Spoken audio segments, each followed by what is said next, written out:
Dobry wieczór, witam wszystkich serdecznie z tej strony żuraw.pl z kilkunastominutowym opóźnieniem, jak to zwykle bywa. Coś się zawsze popsuje, a tu się popsuło nawet kilka rzeczy naraz. Witam na drugiej sesji przygody, tak to nazwijmy, w systemie Cthulhu Dark, małej niewielkiej gierce do rozgrywania śledztw w klimatach Lovecraftowskiego horroru. Przygoda nazywa się Co się stało w Chlewnikach. I to jest część druga sesji. Ze mną są moje wspaniałe graczki, które uczestniczą w całym tym przedsięwzięciu. Pierwsza jest Matsu z Instagrama Matsu Cosplay. Tak, jak zawsze niemiennie i tak samo. To przerwało cię w połowie, więc musisz powtórzyć. Tak, mój internet też jest dzisiaj martwy tak samo jak ja, więc będzie dobrze. Ja w to wierzę. Tak, grają ludzie martwi w środku, na martwym internecie. Drugą graczką jest Jassamet, cosplayerka z Jassamet Zone oraz reprezentantka kanału Zębatka. Jak ostatnio widziałem, awansowała na głównego technika discordowego. Tego, że... Tak, jestem od teraz pani technik. Tak. Dalej mam z tego bekę. Tak, i pozdrawiamy Aronda przy okazji. Trzecią graczką jest DG. DG, przywitaj się. Dobry. I ostatnią graczką jest Olszyn z Instagrama Olszyn. Ema? Fotografka i grafik, rysownik. Tak, chyba tak. Okej, zanim zaczniemy, przejdziemy do przypominania, kto kim gra i co się działo na ostatniej sesji, to kilka ogłoszeń parafialnych. Pierwsze ogłoszenie jest takie, że na dzisiaj przypada 10. rocznica założenia przeze mnie kanału na YouTube żuraw.pl, na którym lądują później zapisy aktualnie tu różnych sesji, które rozgrywamy na żywo na Twitchu. Więc jak ktoś by bardzo chciał, to zapraszam do zasubskrybowania kanału żuraw.pl. Tam będą z pewnym opóźnieniem, większym lub mniejszym, będą lądować zapisy przemontowane, bardziej strawne, bez dłużyzn zapisy sesji, które teraz rozgrywamy. To jest pierwsze ogłoszenie. Drugie ogłoszenie to takie, że zdarzyło mi się założyć Patronite'a jakiś czas temu.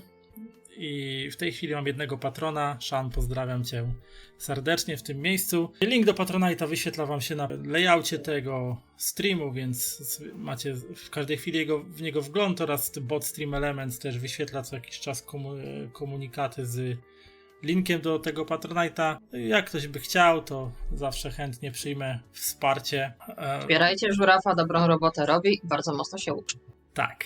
Trzecie ogłoszenie to takie, że od też niedawna, bo pod koniec kwietnia rzutem na taśmę udało mi się zdobyć status towarzysza Twitcha, który pozwala mi na to, że można mnie subskrybować, na przykład subskrypcjami z Twitch Prime. Jak ktoś ma wykupiony abonament Amazon Prime Video z Twitch Prime'em, to tam miesięcznie ma jedną darmową subskrypcję, którą może podarować któremuś twórcy, więc jak ktoś chce, to może mi podarować subskrypcję, albo taką zwykłą.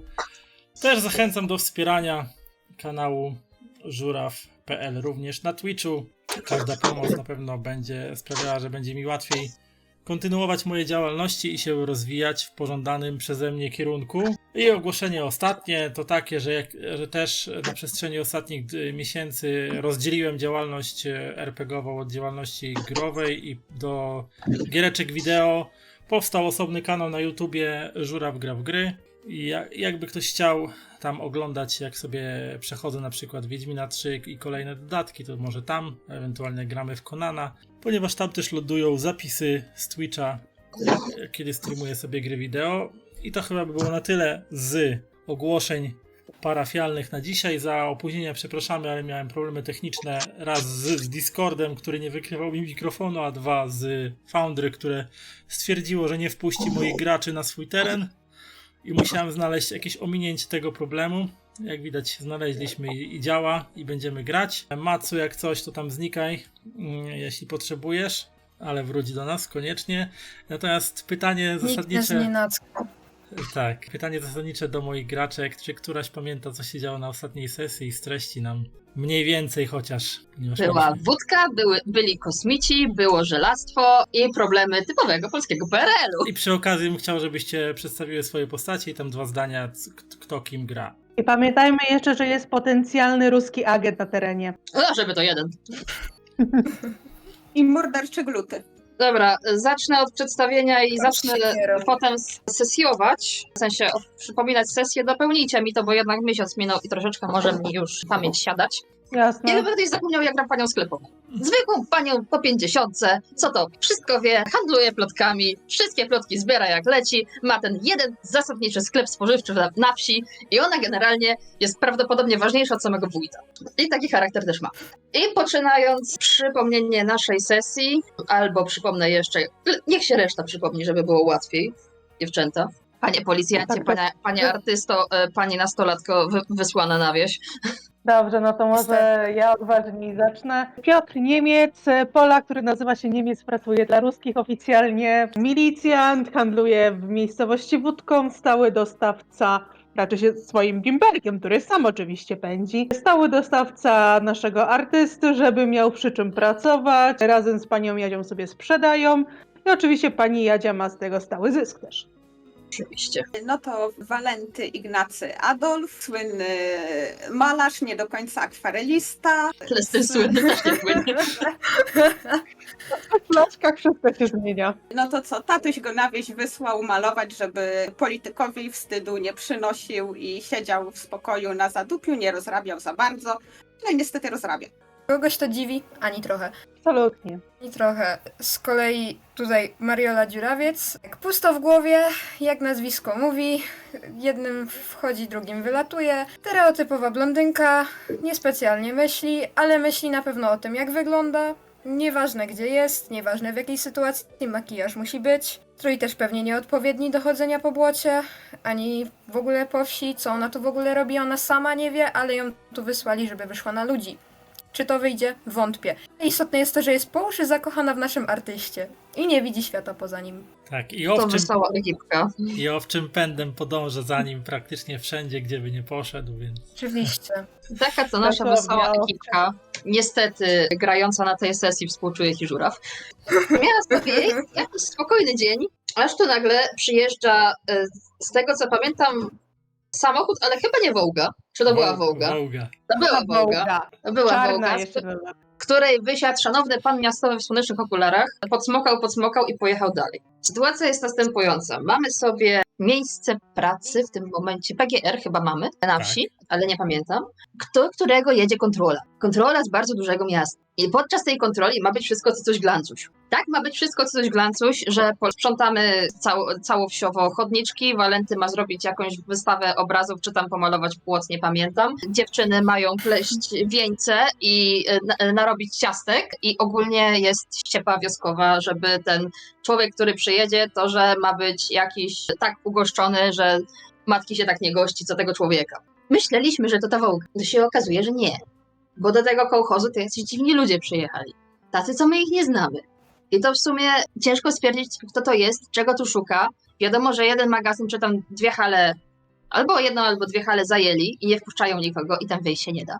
Do tego w nocy jakieś dziwne coś było i chyba latało, ale w sumie średnio pamiętam, czy ono latało, bo myśmy pili generalnie. Myśmy pili, kiedy jeden z naszych dobrych sąsiadów, pan rolnik, przyleciał, że mu krowę zaszlachtowano i on nie rozumie dlaczego. A potem jak żeśmy chodzili po lesie, to się okazało, że jakieś żelastwo leży na trawie. Jakieś żelastwo leży na trawie i generalnie to nie wiadomo co to jest, skąd to jest. Wzięliśmy jakieś próbki i nasz pan milicjant Niemiec, miał to zbadać. Tyle pamiętam ja. A i przy okazji jakiegoś faktycznie gluta znaleźliśmy, to oddaliśmy naszemu doktorowi, to nasz doktor zwariował i próbował mnie zabić, a potem kogoś jeszcze chyba próbował zabić. Czy zabił kogoś wcześniej, ponieważ kiedy go spotkaliśmy, to szedł zakrwawioną siekierą. Tylko jeszcze nie wiadomo kogo zabił. No i w sumie można jeszcze wspomnieć staruszkę nawiedzoną, mieszkającą na odludziu, którą w sumie to nikt się nie przejmuje, ale ona wie, że przyszło zło. Ona wie, że przyjechali źli ludzie i ona coś kręci. Ona coś kręci, tylko jeszcze nikt nie wykminił co. Ja bym jeszcze tylko dodała, że ta stara wariatka miała syna, który 2 lata temu zginął. Z tego co pamiętam, sprawę prowadzili właśnie między innymi tutaj mój Piotrek. Nie udało się, przynajmniej z tego co na chwilę obecną wiem, za wiele w tej sprawie dowiedzieć. Tego co tutaj się już widzimy, to jest to jakoś wszystko ze sobą powiązane. Mhm. Jeszcze na koniec Walenty i pan milicjant byli odwieźć stukniętego doktorka do komisariatu. Mhm. Tak. I was coś próbował ktoś rozjechać. napadł, no. Tak, ktoś coś nas was próbował próbował rozjechać, a doktorka Wołga. żeśmy zamknęli, żeby nie... Wołga jechała z wami na żeby czołówkę nie, i musieliście. żeby nie próbował stwarzać zagrożenia dla innych, bo oczywiście sołtys wsi już dostawał pierdolca, że tak nie może być, tutaj nic się nie dzieje i na czas wizytacji takie rzeczy się nie dzieją. Ogólnie zagrożenie? Jakie zagrożenie? Nasze chlewniki to najlepsza wieś w Polsce. Oni mają nam W pieniądze dać. Europie od razu. Fiberem i Europie. kiełbasą Chlebniki to jest wieś wzorcowa. Europy. Wieść wzorem Europy. wzór do naśladowania. Wieś mlekiem i miodem płynąca i wzór do naśladowania, tak? Pełna Fiberem i cnót kiełbasą. niewieści. Ja bym nigdy. I mniej więcej na tej scenie pamiętam skończyliśmy, że weźcie uniknęli wypadku. No i jeszcze tam było, że na komisariacie rozmawiali z tym oszalałym doktorem, a który później rzucił się na Piotrka. Piotrkowi się zdawało, że się siłuje ze zmarłym Wiktorem. To nie było Włóchniakiem. na komisariacie, to było wcześniej, w domu Jadzi. Aha. Pamiętam, że Na myśmy go komisariacie związali. to oni już go zostawili, bo był taki ledwo przytomny. Tak, myśmy go związali, potem się obudził, nic nie pamiętał, więc zaczęliśmy go niby rozwiązywać. On się znowu rzucił wtedy na Piotrka, więc znowu go ogłuszyliśmy i zabraliście go na komisariat, bo w sumie co zrobić z pojebanym człowiekiem? Zamknąć go w klatce. Najlepsze rozwiązanie. Dokładnie. Najmniej Więc te- szkodliwe dla otoczenia. Więc teraz co będziecie robić dalej? No bo tutaj sobota mija po zebraniu sołtysa. Zadania porozdysponowywane. W poniedziałek wielka wizytacja dygnitarza Edmunda Spychały w lokalnym PGR-ze. A tu takie rzeczy, takie hece. W biały dzień jakiś facet z zakrwawioną siekierą po wsi lata. Na Znaczy, oczach powiem ci wszystkich. tak. Z No, mojej strony skończyło się na tym, że chłopacy pojechali do miasta, żeby odwieźć oszalałego. Jadzia została, tam pamiętam, że Mariolka była w domu, to dostała jakąś herbatę czy coś, ale niestety pani Jadzia na sklep musi wrócić. Mąż się miał coś tam dowiedzieć, co tam w tym PGR-ze dokładnie słychać, bo tam zdeklarowałam, że mój mąż tam pracuje. Mąż Henryk również. Więc myślę, że z perspektywy pani Jadzi, ona póki co faktycznie zostanie w swoim miejscu, w sklepiku i będzie zbierać ploty, co kto robi. Piotrek jak wróci, to w pierwszej chwili on będzie chciał znaleźć osobę, którą zaatakował nasz doktor, bo a nuż ta osoba jeszcze dycha i da się ją uratować. Okej. Tańczyła gdzie bez będziesz- głowy. Tylko gdzie będziesz szukać? Więc najpierw jak generalnie, bo on szedł z tą zakrwawioną siekierą, więc zostawił ślady, te krople krwi i zobaczy po prostu, czy te krople go gdzieś poprowadzą. Generalnie możesz też założyć tak, że najpierw pójść drogą od miejsca domu pana doktora, bo tam został, żeby prowadzić śledztwo, do miejsca, gdzie było zebranie, bo on mnie tam zaatakował. Wieś duża nie jest. Pewnie droga jest jedna. Najpierw chciałabym zobaczyć mimo wszystko, czy te ślady krwi układają się w jakąś ścieżkę konkretną. Okej. A Walenty i Mariola? No, Walenty, A Walenty skoro- był z nim, więc co zrobi? Tak, więc prawdopodobnie pójdzie razem z nim sprawdzić. Mariola się taktycznie miga od jakichkolwiek przygotowań do danej wizytacji, więc ona się bardzo taktycznie ukrywa. Ona przepadła i jeśli ktokolwiek próbuje ją znaleźć, to jej nie ma. Ona nic robić nie będzie. Chciałam Ona- ci ona palcem zadeklarować, nie że, ruszy. że w tym wszystkim szukacie ksiądz, zapytać, czemu nie chodzisz do kościoła. Nie znam żadnego księdza, okej? No nie znasz, bo nie chodzisz Nie do ma. kościoła. Ale wciąż go nie znam. Nie wiem, kto mnie szuka. Nie ma mnie. Nie ma. Powodzenia. Mariola nic nie zrobi. Ona pracą mnie kalać rąk w życiu. Okej, dobra, to teraz tak. To tak, zacznijmy od Marioli. Mariolu, rzuć mi proszę na skuteczne unikanie Boże. Księdza. księdza, czy też jakichkolwiek ludzkich zaczepek i myślę, że to kościoł... Jezu. Pierwszą kością, tak, kościół... No momento. Muszę bardzo taktycznie sobie przypomnieć, jak to się robiło, okej? Pierszczą, tak? Mhm. Investigate? Nie, Other Actions. Aha, okej. To jest moment, w którym muszę zniknąć idealnie, więc chwila. No dobrze, skoro Mariola nam znikła, to przeskoczmy do Walentego.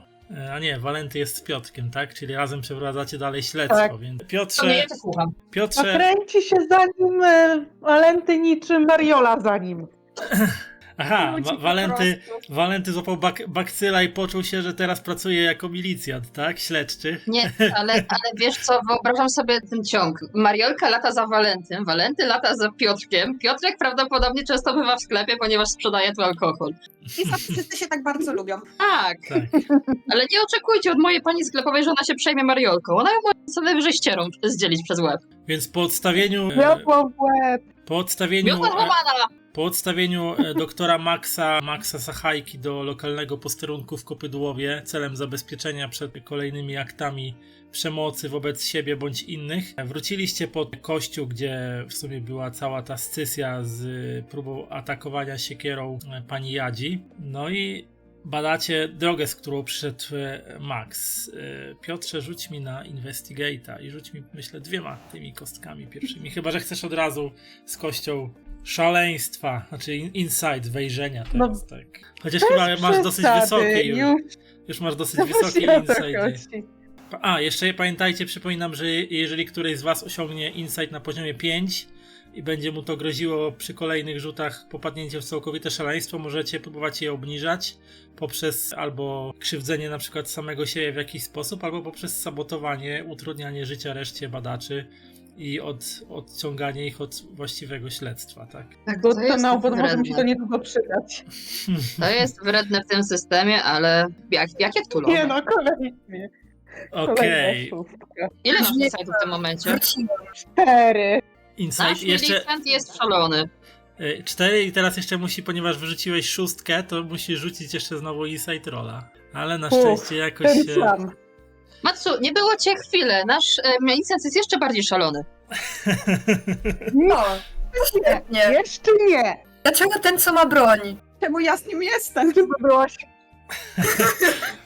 Więc tak, Piotrze, wróciliście na miejsce jakby prawie, że niedoszłej zbrodni. W poszukiwaniu śladów przyglądasz się uważnie drodze, widzisz już takie mocno stare, już poczerniałe, ledwo widoczne ślady kropel krwi, ślady zatarte, lekko już ślady butów w tym jakby pyle, żwirze drogi, które, ponieważ Maksymilian przyszedł piechotą, więc gdzieś tam te ślady jeszcze wyłapujesz swoim sprawnym milicyjnym okiem. Mogliście tym autem przyjechać, z którym pojechaliście razem? I chociaż masz ze sobą Walentego, to gdy tak pochylasz się nad tymi śladami, kątem oka widzisz, jak przy tobie kuca też postać. I potem słyszysz, bo tak zwracasz się na chwilę głowę, żeby już powiedzieć coś Walentemu, żeby ci nie przeszkadzał w śledztwie, kiedy widzisz taką trupiobladą twarz Wiktora Bochniaka, który cię chyba prześladuje od jakiegoś czasu, który w takim bardzo niepokojącym wyszczerzu zębów uśmiecha się do ciebie, a po chwili jakoś tak wzdrygnąłeś się, mrugnąłeś oczami i widzisz faktycznie zaciekawioną twarz Walentego Adolfa, który wpatruje się w ciebie z lekko rozdziewionymi ustami. Ten Wiktor to chyba zakochany był, że tak mnie prześladuje. No, ale tak Piotrek się otrząsnął tak w pierwszej chwili po tym pierwszym szoku, tak spojrzał na Walentego, jeszcze tak wiecznie się rozejrzał i dobra, chyba jestem zmęczony. A ślady wiodą przed siebie drogą w kierunku, z którego wcześniej szedł, więc jesteś w stanie je przynajmniej na tym etapie bez problemu wychwytywać. No to idziemy tymi śladami. Idziecie tymi śladami, a Mariolu w międzyczasie rzuć mi na to, co już wcześniej mówiłem, czyli na taktyczne unikanie wszelkiej ciężkiej pracy i niezręcznych rozmów.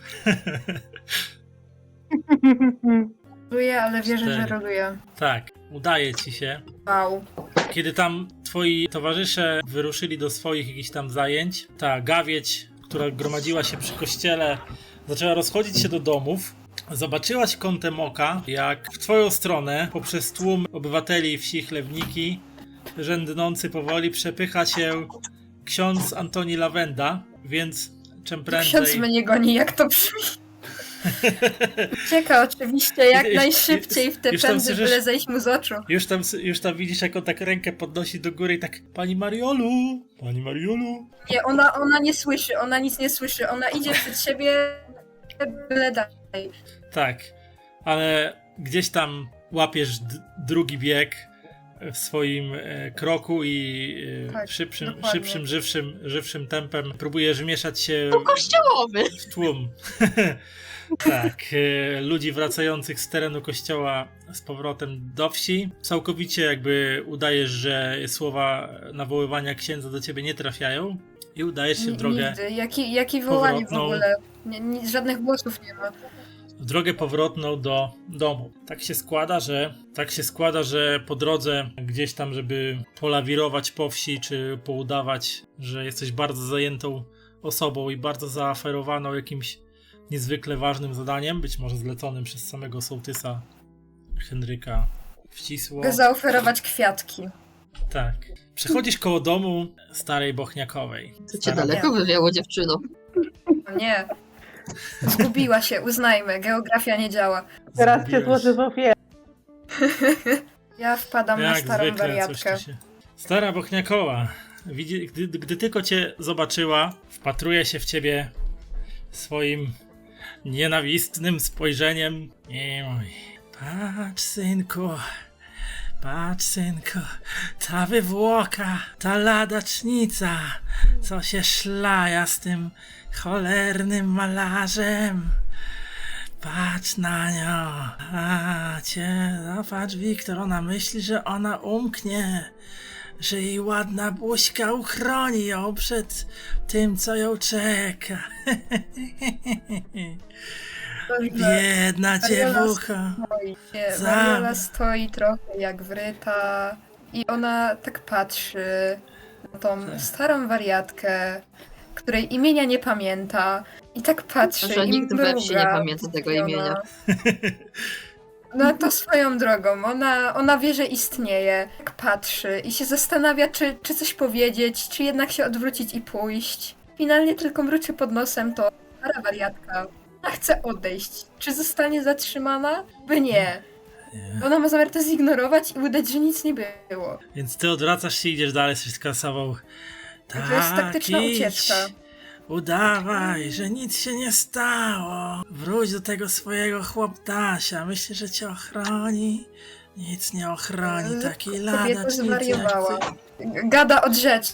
Ona już jej się rzuciło na głowę ze starości. Mariola nie słucha. Mariola nie słucha. Bredzenie staruszki dla niej. Gdzieś tam idziesz i widzisz, też jedzie wioskowy, jakby powiedzieć, taki znajomy, mniej więcej w twoim wieku, Tomek Karolaków. I wiedzie i tak: o, cześć Mariolka, na rowerze zacząłem. Z kościoła wracasz? I ze sklepu Widzisz? niżeli z kościoła. Widzisz, że tak chłopak szczerze do ciebie, tak zęby, tak wiesz, gdyby tylko mógł, to wiesz, to by, nie wiem, wdzięczył się jak paw stroszący piórka do... Niestety mu nie wychodzi. Tak. Ze sklepu. Mariola ma jeden kanon mężczyzny. Ona wręcz jest zdegustowana, co się dzieje. Już po prostu ciąg przypadków przekracza wszelkie możliwości. Ona chce tylko dojść do domu. Co tam sołtys mówił, bo nie zdążyłem na zebranie. Coś ciekawego? Raczej nic ciekawego, chyba że jego samego zapytasz. Ja się niestety śpieszę. Myślę, że muszę już iść. Śpieszysz się. Aha. Tak, on tak myśli. już lecę. Myśli on tak: a Mariola? Ja tak się patrzę, cię tak jakby próbuję, tak. Albo wiesz, no, bo za tydzień urządzają potańcówę w remizie i wiesz, i on tak się tutaj pogładził po jakiejś koszulinie lekko pomiętej, którą ma na sobie, i tak pomyślałem, że może byś ze mną poszła, co? Mariola wzdycha ciężko. Nie wygląda na za bardzo zainteresowaną, co już może nie być specjalnie optymistycznym znakiem. Ona się tak zastanawia, czy to na serio, czy nie. No widzisz, że chłopak taki trochę czerwony jak Ona to się burak, finalnie zaśmiała. jak milczysz, i on zaśmiała się i on się tak zaśmiał, jak się patrzy na ciebie. No, Aha, potańcowa, fajnie bardzo będzie. zabawne. Nie, myślę, że musisz sobie znaleźć inną partnerkę, bo No tak. jeżeli Walenty nie pójdzie, to raczej ja też się nie pojawię, więc Walenty. wybacz, ale nie tym razem. A co u niego? się dobrze, a co pana do tego? Mariola, dobra, no to pozdrów go ode mnie, powiedz, że Tomek go pozdrawia. Okej, śpieszy mi się, ja muszę lecieć. No to hej. Jasne. I widzisz, jak on taki trochę speszony Zadowolona. wsiada na rower i nerwowym, wiesz, Kolejny szybkimi, kosza nerwowymi. dostał. Tak, i jedzie sobie dalej. Czekałam, czy odpowiesz na to Wariatkowo. pytanie, Per. Zapytam Walusia, może pojawimy się razem. Wiesz co, mogłabym, ale ja śpię. Ty śpisz. Walenty już na odległość czuje, że w łeb dostanie od kogoś w najbliższej okolicy. Taki premonition ma już, I to tak? nie będzie pani Jadzia. Nie, Tak. wyjątkowo nie pani Jadzia. Pani Jadzia wraca. Nie chwal dnia przed zachodem słońca. Pani Jadzia wraca Kiedy do Bo nie nie sklepu. wyśpi znajdzie. latek cię dosięgnie. Pani Jadzia wraca do sklepu, tak? Pani Jadzia już jest w sklepie. Ja myślę, że już 4. klienta obsługuje i się rozgląda, gdzie ta podwawelska. Mieli przywieźć dzisiaj po południu. Okej, przypomnij mi, co ty chciałaś jeszcze tam robić w tym sklepie oprócz pracowania? Nic. W sensie, jeżeli pytasz o moją pełną deklarację, to A, tak jak ci na mówiłam, męża, Henryk miał tak. się dowiedzieć, co się dzieje w PGR-ze. Dobra. To rzuć mi na to, czego Henryk dowie się w PGR-ze, na Investigate'a. Pierwszą Mhm. kością. Tylko pierwszą, bo on sobie tam pracuje. No ale nie jest śledczym żadnym, więc Dobra. 2. No to niedużo się dowiedział. niedużo się dowiedział. Okej. Wpada do sklepu zdyszana Jolanta Dziurawiec, matka Mariolki. A nie babcia? Tu nie ma. A, to Babcia prędzej, jej tu nie ma. Tak, to ona jest do babcia, dziadków wysłana. Okej. Więc Tak. Jolanta Dziurawiec, babcia Których bardzo nie lubi. Marioli włazi po schodach i go tak dyszy ciężko, patrzy się na Jadzie takim trochę z jednej strony oskarżycielskim spojrzeniem. Jadzia. Jola! Znowu na kacu? Co ci? Na kacu? Jakim kacu?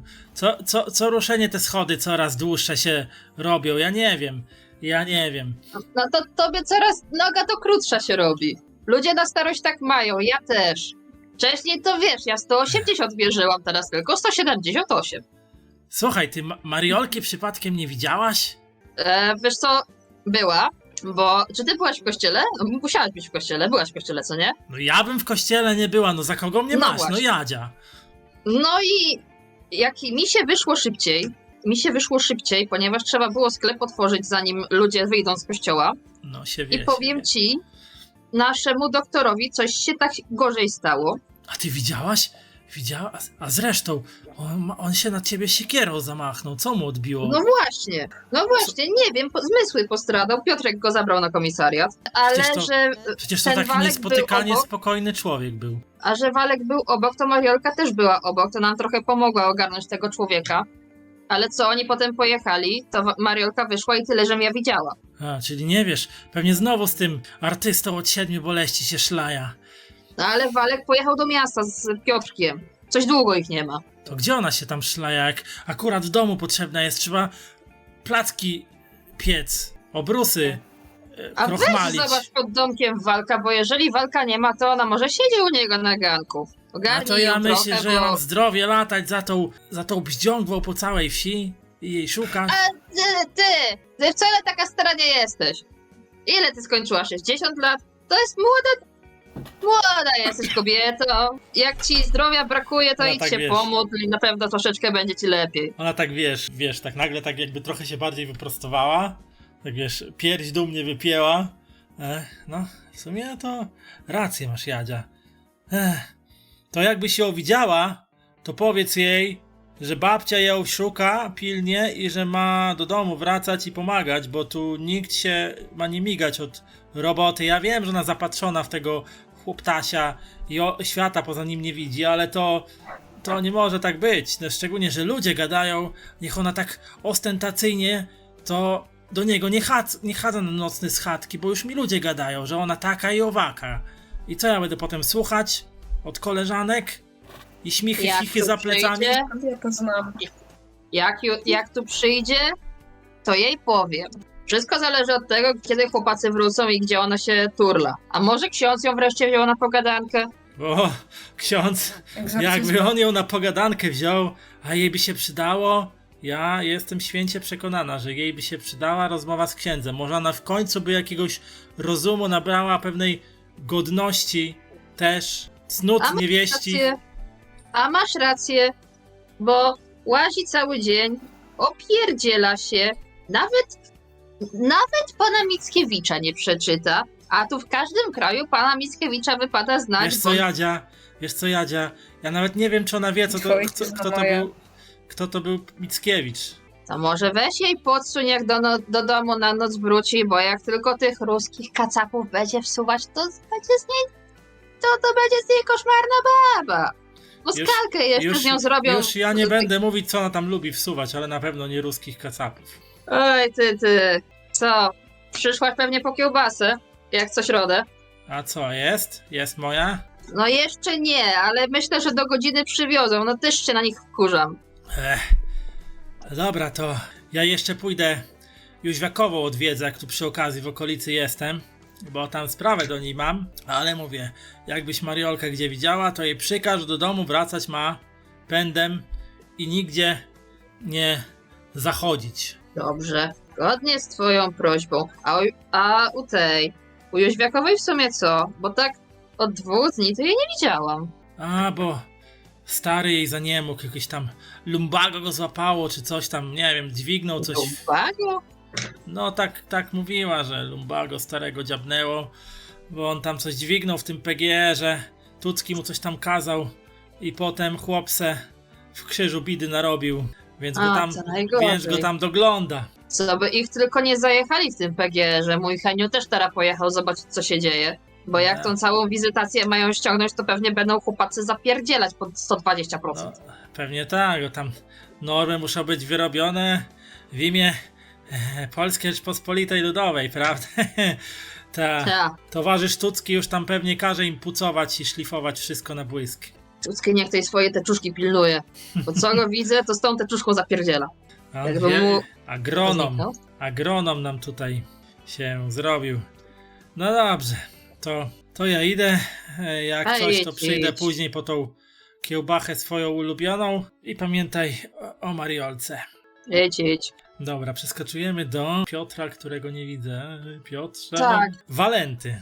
Piotrze, więc razem z Walentym idziecie w kierunku, który sobie obraliście i ślady wiodą was na obrzeża wsi w Chlewniki, tylko z drugiej strony, gdzie znajduje się chata Maksymiliana Sachajki, pana doktora, który swoją pracę w Kopydłowie sprawuje i tam jest zarówno lekarzem, jak i czasami też lekarzem na usługach milicji od czasu do czasu, jeżeli trzeba jakieś badania porobić. A jak bardzo pilnie, to i weterynarzem. A i zdarzy się, że kotu jaki zastrzyk zapoda, więc... No to co, idziemy sprawdzić, co się stało w tym domu, bo może nie daj Boże Max swoją własną żonę zaciukł. No, Walenty to by jednak najpierw sprawdził, co się dzieje dookoła tego domu. On by się nie pchał od razu do środka. Nie pchałby się do środka. Co chcesz sprawdzać? Lubię ten dom tak dookoła po prostu. Dookoła chcesz sprawdzać dom. No dobra, no to rzuć mi na Investigate'a pierwszą kością. Co mnie ominęło? Rzuciłeś na Investigate'a 1, czyli w sumie widzisz, pierwsze co ci się rzuca w oczy, Walenty, to jest to, że furtka do domu, na podwórek wiodąca furtka w płocie, na posesję Maksymiliana Sachajki jest lekko uchylona, jakby ktoś zamknął ją niedbale i ona się odbiła od słupka i się lekko otworzyła, bo po prostu nie zwracał specjalnie uwagi na to, jak opuszcza swoją posesję. Ślady krwi, już takie szczerniałe, ledwo widoczne, ciągną się do tej furtki i od furtki w kierunku domu. Poza tym nie widzisz wiele więcej. Okej, no to Walenty przede wszystkim woła Piotra, bo on się tam sam pchał nie będzie. On woli mieć kogoś, kto się na tym jakkolwiek zna. Więc na pewno woła Piotra i zachęca go, żeby to on szedł przodem. Piotrek rzuca tam okiem na okolice, na zasadzie, czy coś nie czai się w pobliżu bardziej, albo czy ktoś po prostu nie obserwuje tej okolicy, bo biorąc pod uwagę, że już mieli tutaj ruskich agentów w okolicy, to wszystko jest możliwe. Tak, bezpieczeństwa. W ręce trzyma pałkę policyjną, którą też zawsze ma przy sobie ze względów służbowych. Mhm. I co? Chodzimy powoli, ostrożnie, skromnie. Jeszcze tam mówi do Walentego, żeby trzymał się za nim w razie czego i też chronił Więc powoli, ostrożnie przesuwacie się w kierunku drzwi wejściowych do właściwie takiego kilku schodków wiodących do ganku, który jest do takiej małej werandy, która prowadzi do reszty chałupy. I widzicie, że ślady krwi wiodą cały czas po takim chodniku z płytek chodnikowych, po schodkach, aż do werandy, gdzie drzwi na ganek też są lekko uchylone. Jest tu bardzo cicho. No to zanim jeszcze tak wejdą bezpośrednio do środka, to Piotrek tak stara się zajrzeć, czy to tam właśnie przez te uchylone drzwi, czy może jest tam jakieś okno, przez które można zajrzeć do środka budynku i no takie, czy bezpiecznie będzie wejść, czy lepiej spierdzielać. Rzuć mi na Investigate'a. 1, 2. Wiem, no bo jako jesteś milicjantem, więc... Okej. 4 widzę, wypadła.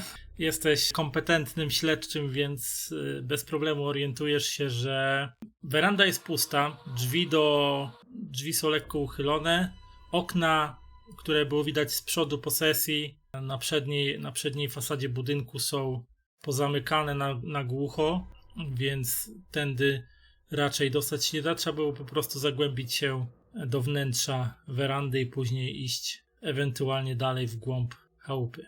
Na werandzie, tak przez uchylone drzwi tam zajrzałeś do środka, panuje lekki taki, nie jest tam może ciemno, ale jest tak ciemniej niż na zewnątrz, ponieważ słońce już pada od innej strony po prostu budynku, więc już przez okna werandy światło tam nie wpada do środka, więc jest tak ciemniej niż na zewnątrz.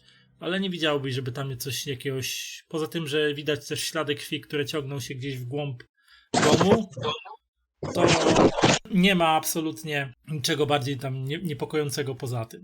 Dobra. To myślę, że jeszcze tak zerka na Walentego i takie, może lepiej zostań na zewnątrz. To Walenty faktycznie zostaje na zewnątrz, stwierdza, że on popilnuje tyłów, rozejrzy się, żeby nikt Piotra nie napadł. On przycupnął sobie gdzieś tam w mniej widocznym kątku. Mimo wszystko Piotrek nie chce narażać niewinnego cywila, jakby nie patrzeć. Ma troszeczkę takiego obowiązku, że musi chronić tych, których może, ze względu na to, że jest tym silniejszym, jest milicjantem. No to co, jeszcze rozejrzał się, czy wokół jest może jakaś lina albo worek, który w razie czego może pomóc mu po prostu, no takie myśli, że narzucić na głowę oponenta, jeśli ten by się na niego rzucał i go powalić, więc w razie czego by sobie coś takiego chętnie wziął, jeśli jest. No i do środka, no co innego może zrobić.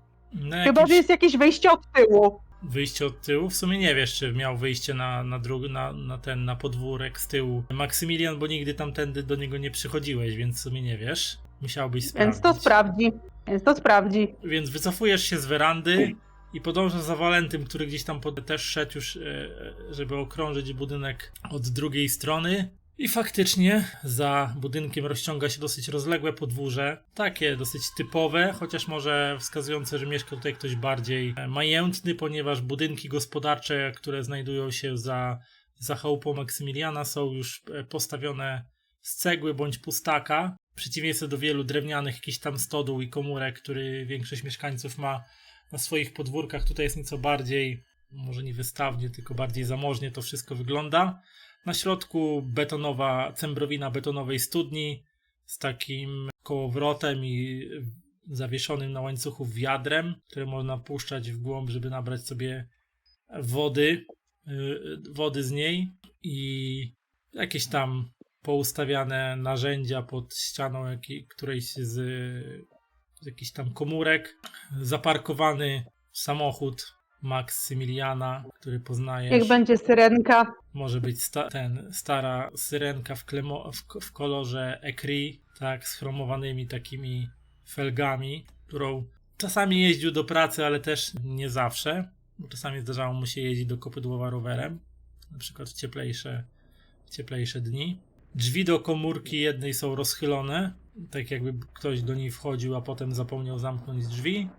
No i faktycznie od tylnej strony budynku widać takie też drzwi zewnętrzne prowadzące do budynku, które też są lekko uchylone. No to w pierwszej chwili sprawdza, czy wśród tych narzędzi nie ma jakiegoś młotka, kilofa, czy czegoś, co mógłby dać Walentemu, żeby w razie czego miał się czym obronić. To Jest- Nie chcę stracić swojego najlepszego klienta. Młotek myślę, że się znajdzie, jakieś cęgi też są, takie rzeczy typu motyczka, łopata, widły. No to podaje Widły mu pochodnie. podaje mu widły i mówi takie, żeby w razie czego miał takie trzymaj, w razie czego jakby coś się na ciebie rzuciło, no to możesz się obronić, trzymać to na odległość, będzie dla ciebie tak bezpieczniej. Ty sobie przygarnia widły.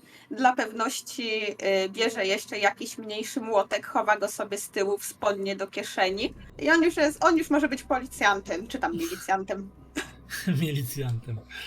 Okej, więc Walenty chyba bardziej jest podekscytowany niż przejęty swoją rolą i jak tylko dostał widły w dłoń, to od razu poczuł się prawie jakby dostał, nie wiem, broń palną do ręki, od razu rezonu Rambo. większego nabrał. Rambo z chlebników. Dobrze, tylko tam rzeszy swoje nie zwołuj. Walenty stanął, załamał ręce, zrobił facepalma. Ale dobra, lecimy, no to w pierwszej chwili, skoro... Co jest bliżej? Czy bliżej jest wejście do domu, czy bliżej jest ta szopa otwarta z narzędziami? Teraz to bliżej jest szopa, bo jak poszedłeś szukać narzędzi, to bliżej będzie szopa. No to najpierw sprawdza, czy tam w szopie nic się nie czai, to zaraz by nie wyskoczyło im na plecy, czy tam cokolwiek, czy w szopie nic nie ma. To rzuć mi na Insight Rolla. Już od razu. Here we go. Zaglądasz do środka i nagle z takim miau, wściekłym miałkotem i sykiem między nogami czmycha ci czarny kocur. Gdzieś tam biegnie między zabudowania gospodarcze. W tobie znowu serce podjeżdża do gardła, już prawie wyrwałeś pistolet z kabury. No już prawie kopnął sierściuk, aby poleciał na drugi koniec tej szopy. Zaglądasz do środka, ale w środku porozrzucane jakieś narzędzia, karnistry na ropę, czy tam na benzynę. Na środku stoi przewrócony pieniek, taki, w którym się wbija siekiery, tylko leży teraz na tym klepisku w środku, taki przewrócony, jakby ktoś wyrwał, czy tam go potrącił przez przypadek, czy wyrwał z niego tak mocno siekierę, że on po prostu aż się przewrócił i go nie postawił z powrotem na miejsce. Ale nic tu nadzwyczaj podejrzanego tutaj nie ma, nie? Dobra, no to zostawiamy, tutaj może sprawdzę, czy jest jakaś lina, która by się przydała do skrępowania czegoś lub kogoś, albo właśnie jak mówiłam, żeby tam jak niczym kowboj by rzucił lasso i powalić. Jest taki konopny sznur do wiązania, jakiś tam, taki jak się w snopowiązałkach na przykład używa, czy coś. No to bierze ten sznurek, sobie tak wzwija i przy pasku sobie go przypina, w razie czego. No i co? Sprawdzamy, czy można bezpiecznie wejść do domu przez te uchylone drzwi, przez okna, jeśli też są dostępne z tej strony, żeby zajrzeć do środka. Tak, z zewnątrz zaglądasz do środka przez okna i niewiele widzisz, ponieważ nie ma one są poprzesłaniane firankami i też zasłonami i niewiele przez to wszystko widać. Jeszcze na zewnątrz jest zbyt jasno. Natomiast gdy podchodzisz do drzwi od tylnego wejścia uchylonych, to przystajesz przy nich na chwilę, nasłuchujesz i tak bzz, bzz, bzz, muchy. Widzisz, jak wylatują ze środka i tylko słyszysz takiego bzyczenie, głośne much. Muchy mogą zlecieć się do wielu rzeczy, a jedną z nich są zwłoki, więc trzeba to sprawdzić. No to co? Delikatnie odchyla drzwi z pomocą tej pałki policyjnej na początku, żeby zobaczyć, tylko tam coś nie czai się, żeby rzucić się na niego, jak tylko szerzej otworzy te drzwi. I jeśli nic się na niego nie rzuciło, zaglądamy do środka. Zaglądasz do środka i widzisz niewielki korytarzyk, który tam gdzieś stoją wiszą tu jakieś ubrania, typu jakieś kurtki, jakieś buty, gumofilce pod ścianą postawione, jakieś tam buty, papcie sobie leżą na przykład. Chodnik na tym korytarzyku jest taki trochę skotłowany, a w twoje nozdrza uderza intensywny zapach śmierci. Zapach, który już dobrze zna jako milicjant. Tak, tak. No to co? Idziemy dalej. W stronę zapachu. Stąpasz delikatnie w półmroku, który obejmuje cię w swoje objęcia. Jest tutaj poza coraz intensywniejszym bzyczeniem much, które ewidentnie zleciały się do, jak to sobie powiedziałeś w myślach, padliny. Bzyczenie dochodzi gdzieś z prawej strony. Pamiętasz z pewnych, może niezbyt częstych wizyt w domu Maksymiliana, że w tej części budynku mieszkała jego dosyć wiekowa już matka, Przypomnij mi jego nazwisko? Sachajko. Sachajko. No Ty, cóż. ty Walenty, też jak idziesz za Piotrkiem, to widzisz Znaczy po się, jego... Piotrek powiedział mu, żeby został. Żeby nie wchodził. Więc Piotrek jest sam. A czy ty się słuchasz? Pytanie. Tak częściowo się słucha, częściowo się nie słucha, bo niby został na zewnątrz, ale cały czas gdzieś tam za nim odrobinę się w pewnej odległości skrada, żeby zobaczyć, może zobaczy coś ciekawego. No to widzisz jak plecy Piotrka, który tam ostrożnie przekrada się przez kolejne metry tej chałupy i widzisz jak on... Jesteś w stanie wyczuć tym swoim zmysłem artysty, że Piotrek staje się coraz bardziej spięty. Ewidentnie on traktuje tą sprawę poważnie. Może ty nie do końca, ale on na pewno. No to Walenty ogólnie tak się wychyla, tak bardzo dyskretnie się wychyla i pyta: Piotr, co tam się dzieje? Co tam widzisz? Mogę wejść? Mogę sprawdzić razem z tobą? Więc ty tak, wiesz, skupiony na swoim zadaniu i skupiony na tym, żeby niczego nie spierdolić, słyszysz nagle za swoimi plecami: Piotr! Tak. Pierwszy, ponieważ był skupiony, a Walenty skradał się wyjątkowo cicho, więc go nie usłyszał. Więc w pierwszej chwili go zaskoczył i mało co mu tak lask tą pałką nie przylał od ruchu, tylko tak obrócił się do niego i takie: Walenty, miałeś kurwa zostać na zewnątrz. Czego nie No to- rozumiesz? Ale jedną nogą dalej stoję na zewnątrz. Wszystko się zgadza. Tak po prostu już troszeczkę zirytowany tym, że Walenty mimo wszystko nie traktuje nawet swojego życia poważnie i jakby nie patrzeć, tutaj coś się wciąż czai, to nie traktuje też poważnie jego życia i Piotrek jest troszeczkę zirytowany generalnie tym, że co chwilę też mu Wiktor wyskakuje na mordę. Tutaj tymi wszystkimi sprawami to tak troszeczkę mocniej pycha tą pałkę na ramię na ramię tutaj kolegi i takie Walentego wypycha, żeby on faktycznie był na zewnątrz i takie: zostań, nie właź tutaj.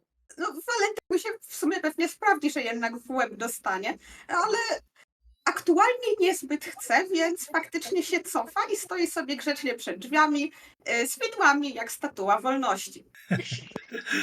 Okej.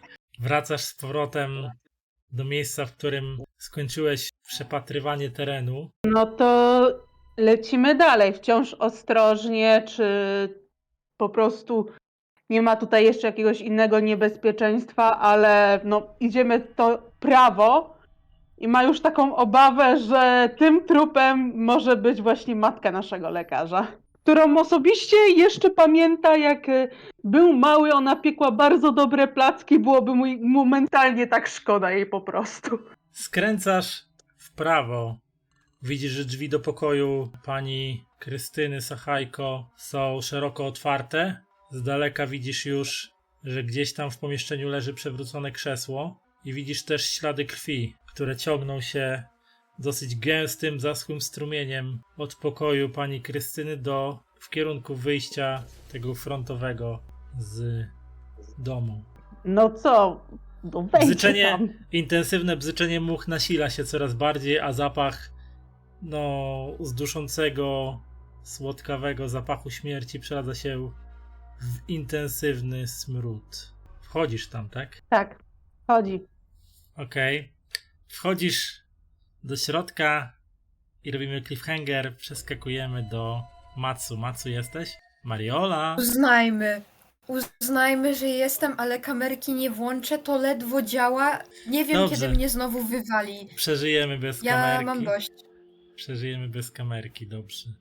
Docierasz do domu, wchodzisz do środka, chcesz zdążyć tam pewnie albo w kierunku swojego pokoju, albo żeby robić tam jakieś swoje rzeczy, kiedy słyszysz głos taki lekko poddenerwowany. Gdzie Nie byłaś? słyszę. Gdzie byłaś? Jak to gdzie? W kościele. W kościele? Widzisz, jak z pokoju, tak wyłażąc z takiego cienia, wychyla się twój dziadek, Witek. Witek Dziurawiec. Pani Jadzia sobie pracuje, obsługując kolejnych wróciła. klientów. O, Wróciła. wychodzi twój dziadek, Mariolu. Widzisz jego nasrożoną minę. No dobrze, no przeskoczmy z powrotem do pani Jadzi. Pani Jadziu, pani Jadzia sobie pracuje, obsługuje kolejnych klientów. Czy była dostawa podwawelskiej?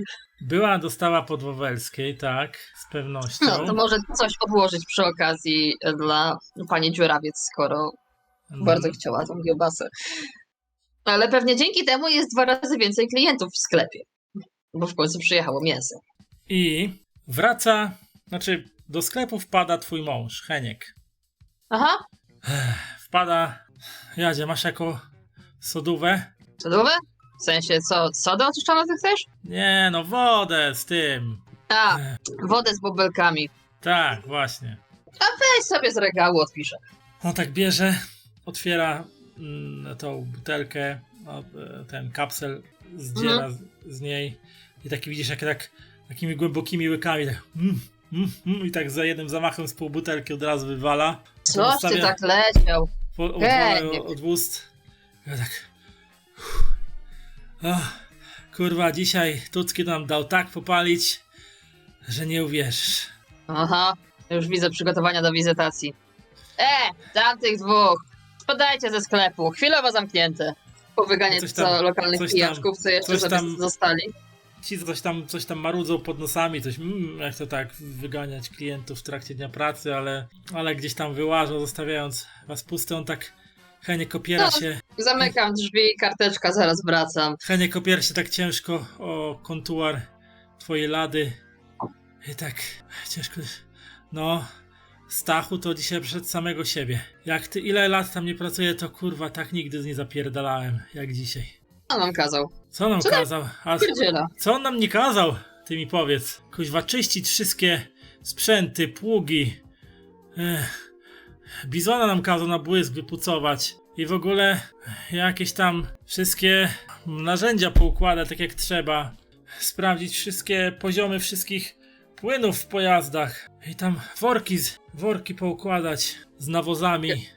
I tak dalej. Generalnie kazał wam ogarnąć wszystko naraz już. Tak. A wiesz, że to na co dzień się tam tak nie pracuje. No jeszcze- wiem. A jeszcze gorąco w chuj. Pić się chce. Ten powiedział, że żadnego piwa nie da, bo... Co on? Czy naprawdę zwariował, czy co? Jak Polakowi piwa nie dać w trakcie pracy? No widzisz, kurwa, Jadzia. To się tak nie godzi. Widzisz, kurwa, Jadzia, jakich ja czasów dożyłem, żebym ja musiał wodę gazowaną pić w godzinach pracy. To się, kurwa, w pale nie mieści. Coś tam Tuski marudził, że hala jakaś zamknięta. To faktycznie jacyś tam dziwacy przyleźli? Dziwacy? Ja ci mówię, że to pieprzone SB, a nie dziwacy. Aha. Coś tam w nocy przytargali. Chyba, bo traktor nie stał tak, jak go zostawiliśmy wcześniej. I coś w tej hali chyba trzymają, nie wiem co. Może to co pierdolnęło w tym lesie, co tam ludzie gadają, nie wiem. W każdym razie jest ich tam 4 takich byków. Dowodzi nimi taki jeden, co ciągle w okularach przeciwsłonecznych chodzi, kurwa, w dzień czy w nocy, jakby pojebany jakiś. Tu był ten skurwysyn, co się ze wszystkich brechtał i myślał, że nie wiadomo co. I najdroższe No. papierosy wziął. Kurwa, oni pod bronią wszyscy, bo widziałem, kabury mają. Pistolety pod tymi swoimi marynarkami i kurtkami. Czegoś pilnują. A Tucki się ich boi? O, kurwa, telepie portkami. Nie widziałem jeszcze, żeby był tak. On nigdy nie był zbyt odważny. Jak się na niego hukło, to miękko od razu, ale jak oni mu coś każą, to nie ma zmiłuj. To nagle jebany odwagi nabiera. Jakby się jakiej okowity przed niego sortu napił wcześniej. A trzeźwy taki, Walić by ich. że ja go trzeba od było. 10 lat takim trzeźwym nie widziałem jak teraz. A ten Tucki to w ogóle tym SB-kom pozwala tam siedzieć? A co on ma kurwa do Nie. gadania? SBC czegoś zabronisz? To zaraz jakieś znajdą na ciebie, żeś ty wróg PZPR-u, Polski Ludowej i ogólnie wszystkiego, co im się Ja wiem- nie podoba, a potem cię puszczą Ja wiem, że on na do golasa gadania, że przez nic las. nie ma, ale 200 przy tej kilometrów kontroli dalej. to SBC to tam nie powinni siedzieć. Ja myślę, że Oni tutaj mają swój jakiś dziwny interes. Nie wiem, o co chodzi. Trzeba by było z tym pogadać. Z Józkiem, co mu krowa padła. Bo on tam ma te swoje znajomości. Tu i ówdzie, to może by się pokątnie czego dowiedział. A, Można z nim pogadać.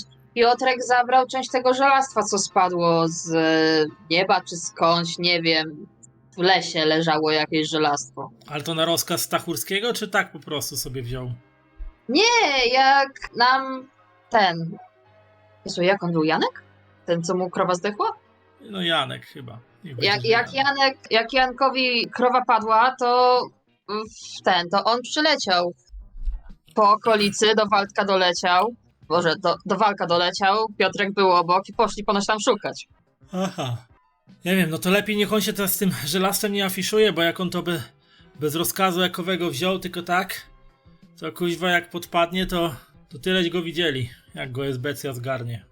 Się wszystko A ty łączy, też- tylko cholera A ty też, co? Jaćka, ja wiem, żeś ty ciekawska baba i wszędzie swój news nohal wetkniesz, ale weź ty tam uważaj i nie za bardzo tam się wpieprzaj w te sprawy, bo ja chcę jednak, aby mi żona zimne piwo wieczorem podała, a nie kurde pustą Ze- chałupę zastać. Słuchaj, mi ludzie mówią, co im się chce, ja nie pytam. Ludzie mają to do siebie, że w sklepie sami gadają. Ale ty też uważaj, bo... Ale żeś wczoraj z cholera wie, co Piotrkiem to łaziła, spadło. nie? Co? Ale żeś wczoraj po lesie z Piotrkiem łaziła, nie? A było się. No to wiesz. Wiedz, że Bo mi się ty to... bo żeś na 6 do pracy zapierdzielał, to cię nie będę budzić. No, ale wiesz o co chodzi. No, żebyś mi potem nie było jakiegoś zaginięcia. Już wystarczy, że Wiktora Bochniaków chowaliśmy 2 lata temu z przyczyn nieznanych. I co? I od tej pory ta Bochniakowa stara chodzi nawiedzona. Chce, żebym Ale ja też tak na co- stare lata skończył? Samotny, Co- opuszczony i zwariowany? No weź ty przestań. Ale z Bochniakową to faktycznie co gorzej. Co No. tydzień ją widzę, to w gorszym stanie jest. Ale się skubana trzyma. Ona to chyba jak te faraony egipskie. Zaszuszona będzie jak ta mumia, ale będzie dalej chodzić i tym swoim strasznym wzrokiem patrzeć. A ja nie wiem. W ogóle ile ona ma lat? Bo tak próbowałam sobie przypomnieć, to nikt nie pamięta, kiedy ona się urodziła. Ach chuj wie Jadzia ile ma lat. Stara jest na pewno, może starsza niż ta wioska. Nie no, chyba z 80 parę, ale to i tak dużo. Dobra, leć ty tam, bo nie wiem, czy tyś już wrócił, czy ty dopiero przerwę masz? Nie, jeszcze dobra, tam kawałek kiełbasy se wezmę. A Tam- wiesz, masz I szczęście, na dopiero co przegrychę. przyjechała. I na przegrychę coś, bo zapieprz taki, że o Jezu. Miejmy nadzieję, że ta wizytacja długo nie będzie trwała. Jako nagrodę wręczę, a potem zapomną i wszystko wróci do normy, bo ja się wykończę, Jadzie, ja się wykończę. I taki wiesz, cały zgrzany, odstawia tą pustą butelkę, gdzieś tam se urwał pęto, znaczy kawałek pęta podwawelskiej, ugryzł i tak jeszcze z kawałkiem w garści wypadł z tego, wsiadł na rower i z powrotem do PGR-u. No jasne, Czy- no, sklep czy ma- otworzymy. Czy Mariola już wróciła do nas, do świata łącznościowego? Teraz mi to będzie grać w głowie. Mi też. Mariola, powiedz mi. Chyba. Czy z nami jesteś ty? Czy z nami jesteś ty? Chyba nie. Chyba nie, więc odwieszamy cliffhanger i wracamy do Piotra Niemca i Walentego Adolfa, którzy właśnie Pociągnie. teraz... Sans tak? Który teraz spogląda na dantejskie wręcz sceny. Więc zanim przejdę do opisu tego, co zobaczyłeś, Piotrze, to rzuć mi na Insight Rolla. Czekaj, O pomysł matko, się włączyło drugi raz. chyba. No ale już Dobra, to lećcie. O matko, drugi raz. jakoś się trzymasz. No twardy ma łeb, zaprawiony bimbrem.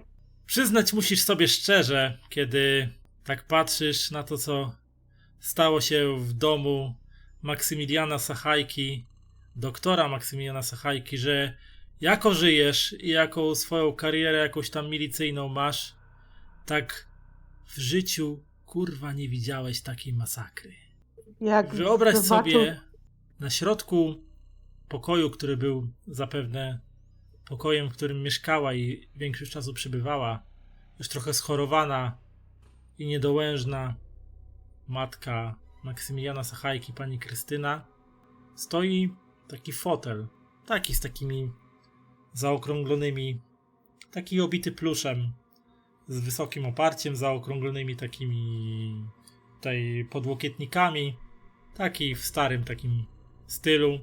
Na fotelu leży ciało i właściwie tylko nogi oraz bezwładnie rozrzucone ręce na boki sugerują, że ciało należy do kobiety, do człowieka, bardziej można powiedzieć, bo w stanie, w jakim jest, ciężko nawet powiedzieć, jakiej jest płci na pierwszy rzut oka. Dlatego, że praktycznie cały tułów jest rozbabrany. To można najlepiej chyba określa stan, w jakim te zwłoki się znajdują.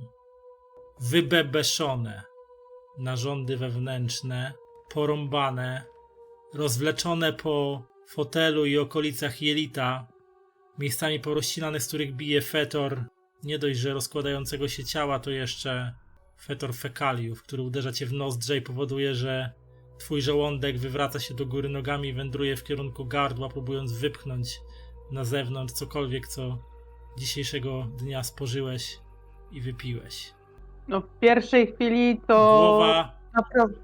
wiesz, połamane żebra, porąbane wnętrzności, wiesz, widać gdzieś tam rozerwane płuca, no po prostu jeżeli rąbał tą siekierą tą biedną kobiecinę, to robił to tak zapamiętale, że praktycznie przerobił ją jak masarnia na tyrolską albo inną mielonkę. Głowa kobieciny odchylona do tyłu, na jakichś szczątkach kręgosłupa i jakiś tam ścięgien zwisa tak na tym oparciu do tyłu, że widzisz wystającą jakąś resztkę grdyki z tego wszystkiego. Roje much obsiadły praktycznie wszędzie te zwłoki i bzyczą intensywnie. Widzisz, jak roją się w tym rozbabłanym mięsie, w tych flakach. Widzisz, jak bzyczą. Co jakiś czas podlatują do góry, siadają, gdzieś tam latają ci przed twarzą. Wszędzie jest zastygła krew, wnętrzności, fekalia. No w pierwszej chwili to faktycznie Piotrkowi w żołądku się zakręciło, I tak- tak dotrzymał. Nagle słyszysz do lewego ucha, jak tak... Jak? Podoba ci się? Piękna robota, prawda? To nie to samo, co ja. Taki zimny, martwy, nietknięty, leżący w lesie. Tu... Prawdziwa robota... Nagle tak w prawym uchu słyszysz. Prawdziwa robota dla milicjanta. Dla prawdziwego psa śledczego. Nawet boisz się drgnąć. Widzisz tylko zarys postaci, która szepcze ci do ucha. Taki chłód cię ogarnął, mimo że tutaj jest dosyć duszno, parno wręcz. Pot ci spływa po plecach, ale czujesz, jak on tak prawie jakby zamarzał ci na karku, na plecach, na twarzy. Zesztywniałeś cały.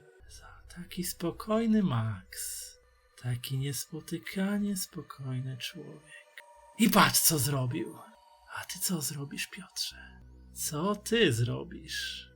Czy jemu przyszedł ten pierwszy szok wywołany tym wszystkim, jak tak mówiłeś, że go aż sparaliżowało? Mhm. No to w pierwszej chwili odruch albo uciekasz, albo walczysz, to prawy sierpowy, żeby tam odgonić od siebie, bo no strach, nie myśli logicznie, więc w pierwszej chwili no słyszy kogoś obok, ktoś jest obok, więc tak przypierdolić, żeby to coś się odwaliło. Tylko, że chyba nic tam nie zasta.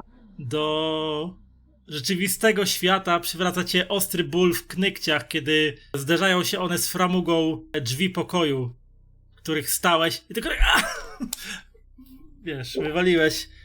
Walenty, słyszysz nagle hałas i głośniejszy krzyk dochodzący z wnętrza domu. Krzyk Piotra, jakiś tam ała kurwa i coś. No to Dosłownie. miał niby zostać na zewnątrz, on dalej tą jedną nogą jest na zewnątrz, ale z powrotem się gdzieś tam wychyla przez te drzwi i pyta się Piotr, wszystko okej? Ktoś cię tam napadł? Rzuć mi insight rolla. Ja ci się w ogóle dziwię, że ty nie wpadłaś do to, żeby on był na zewnątrz, ale O! zaglądał przez okno. W oknach są zasłony i firanki, nic No. nie widać. A, dobra. A, widzę, insight ci podskakuje. Zaglądasz do No. środka i widzisz Walenty, widzisz swojego starego. Nie, Stoi na znowu. korytarzu, O nie. i tylko tak, chodź tu kurwa, chodź tu artysto pierdolony, co ci kurwa mówiłem? No chodź. Walentego ogólnie najpierw wmurowało, a później stwierdził, że o nie, w żadnym wypadku taktycznie odwraca się i wychodzi.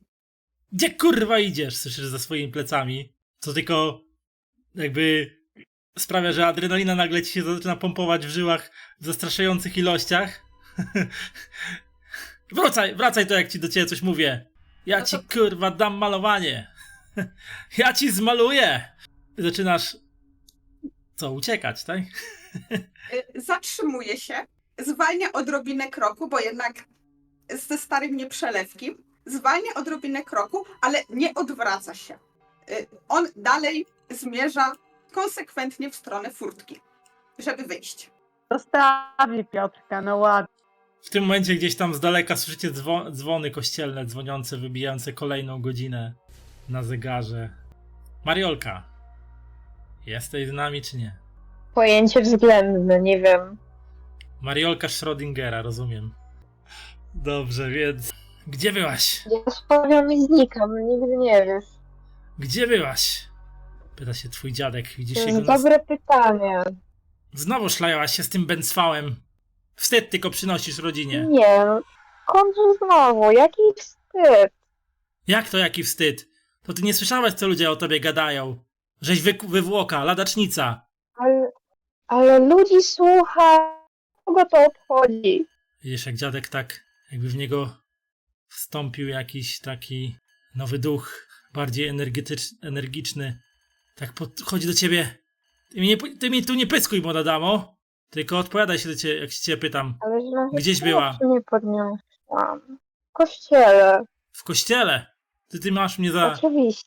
głupka. Ciebie w kościele to nie widziano odkąd poznałaś tego wypirtka z miasta. Bajki No to w to... końcu trzeba było iść, tak? Co ty tam bąkasz pod nosem? Spotkanie było. Spotkanie. I co sołtys powiedział? Jak było spotkanie, to gadaj mi tu. Co u sołtysa usłyszałaś?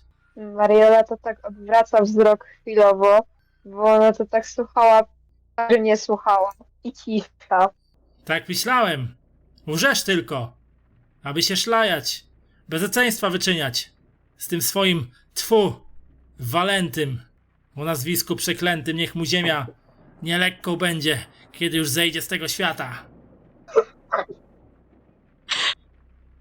Ale Waluś, to ty zostaw, Waluś nic złego nie zrobił. Złego. Wnuczkę mi tu na złą drogę ściąga. Tylko, co z ciebie będzie? Czy ty za mąż zamierzasz? Może z Walentem, ale Z tym? Porządnego byś se znalazła jakiegoś a gospodarza. z kim? Nie wiem z kim. Ale Tyle tu fajnych chłopaków, porządnych, ułożonych, gospodarnych, a nie jakieś tam wypirtki miastowe, co to niby jedyne co mają do pochwalenia się to, że ojca w partii ma. I co z tego, kurwa, że w partii ma ojca, jak on sam to jest jakiś nie wiadomo co, tego Najgorsza malować by partia. się chciał. Ale on jest inny. Ty nie Inny. rozumiesz, ty jesteś na to za stary już, ty nie zrozumiesz. Ty nie zrozumiesz. Już mnie do pokoju. Miłość. Wróci babcia, z tobą porozmawia. Zobaczysz, jak ona z tobą porozmawia. Będzie mówić to samo. Miłość. Nic to nie zmieni. Miłości do garka nie włożysz. Jak przyjdzie bida. Co będzie, jak pomrzemy? Co będziesz robić? Na pewno będzie mi łatwiej i lepiej, przyjemniej. I nie będzie Przyjemniej. truł za uchem. Przyjemnie to tam na pewno jest. Ja już wiem. Co za bezeceństwa wy tam wyprawiacie z tym Walusiem. Nawet nie chcę tego słuchać. Co to w ogóle za bluzka rozpięta, spódniczka za krótka? Jak ty się prowadzisz w ogóle, dziewucho? Ale skoro nie chcesz słuchać, to dlaczego pytasz? Ja chcę słyszeć tylko mądre odpowiedzi z ust. To, że ci Bozia urodę dała, to jeszcze nie wszystko. Trochę rozumu byś też nabrała, dziewczyno. Książki jakie poczytała. Do nauki się wzięła. Babci pomogła Mariola tak dom wywraca oporządzić. oczami. Jakieś przydatnych w życiu umiejętności byś nabyła. I co ci to da? To, że I będziesz zostanę przykładną panią domu. Owszem. Że poradzisz sobie w życiu. Nie wydaje mi się, że to miałoby mi cokolwiek pomóc i bym miała sobie poradzić w życiu. W takim życiu. Jakim takim? Co ci się nie podoba w chlewnikach? Tylko tak wszystko z góry do dołu, wymieniać po kolei. Idź już. Nie mam do ciebie zdrowia. No dobrze. Może o zawał przyprawi spokój będzie. Więc Mariola idzie na górę do swojego pokoju po tej całej scysji z dziadkiem.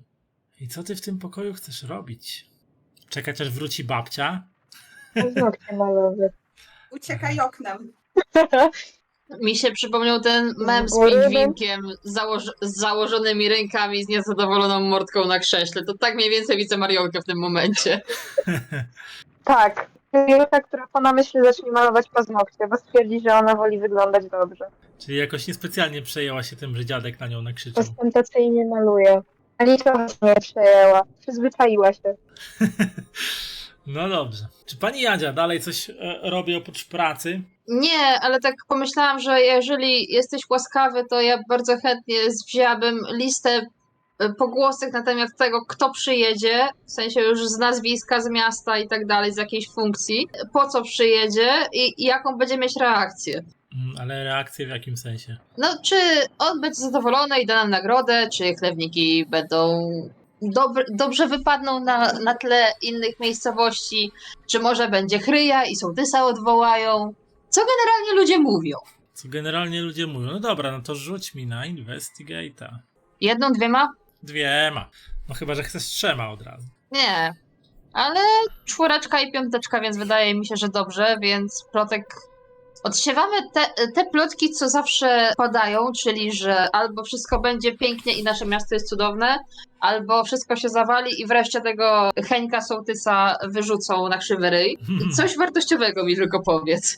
Pośród tych wszystkich plotek, które się raczej tam między sobą raczej zazębiały, 2 jakby zaburzały pewien ogląd rzeczywistości, który się w ostatnich godzinach czy tam dniach wyklarował. Ponieważ pierwsza mówiła o tym, że sołtys Wcisło miał nocne spotkanie z jakimś tajemniczym jegomościem, o którym się nie chwalił, że ponoć widziano go w towarzystwie jakiegoś tajemniczego gościa i jest sugestia, że to był któryś z tych, co przyjechali do PGR-u.